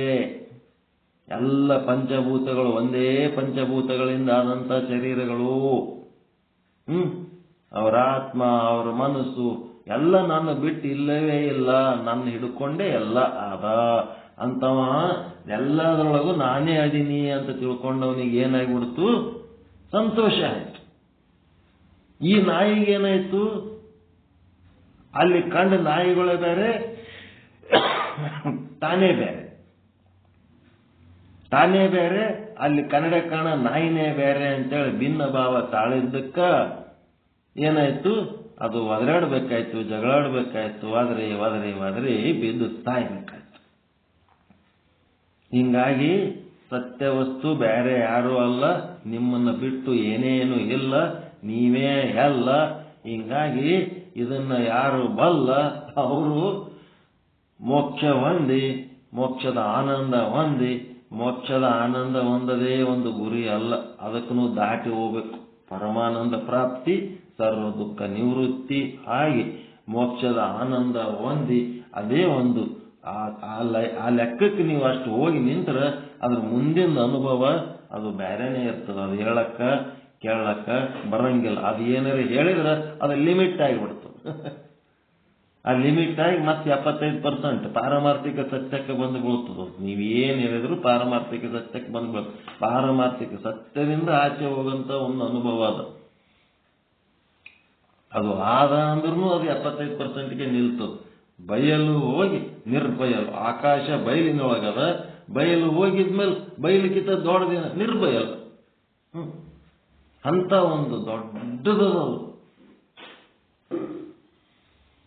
ಓಕೆ. ಪರಮಾನಂದ ಪ್ರಾಪ್ತಿ ಭವ, ಸರ್ವ ದುಃಖ ನಿವೃತ್ತಿ ಭವ, ಇಷ್ಟಾರ್ಥ ಸಿದ್ಧಿರಸ್ತು, ಯಶಸ್ವಿ ಭವ ಯಶಸ್ವಿ ಭವ. ಜೈ ಶುದ್ಧ ಬ್ರಹ್ಮ, ಜೈ ಜೈ ಶುದ್ಧ ಬ್ರಹ್ಮ. ಓಂ ಶಾಂತಿ ಶಾಂತಿ ಶಾಂತಿ. ಎಲ್ಲರಿಗೂ ಶರಣು ಶರಣಾರ್ಥಿ, ಎಲ್ಲರಿಗೂ ಶರಣು ಶರಣಾರ್ಥಿ. ಮುಂದೇನ್ ಮಾಡ್ತೀರಿ ನೋಡ್ರಪ್ಪ.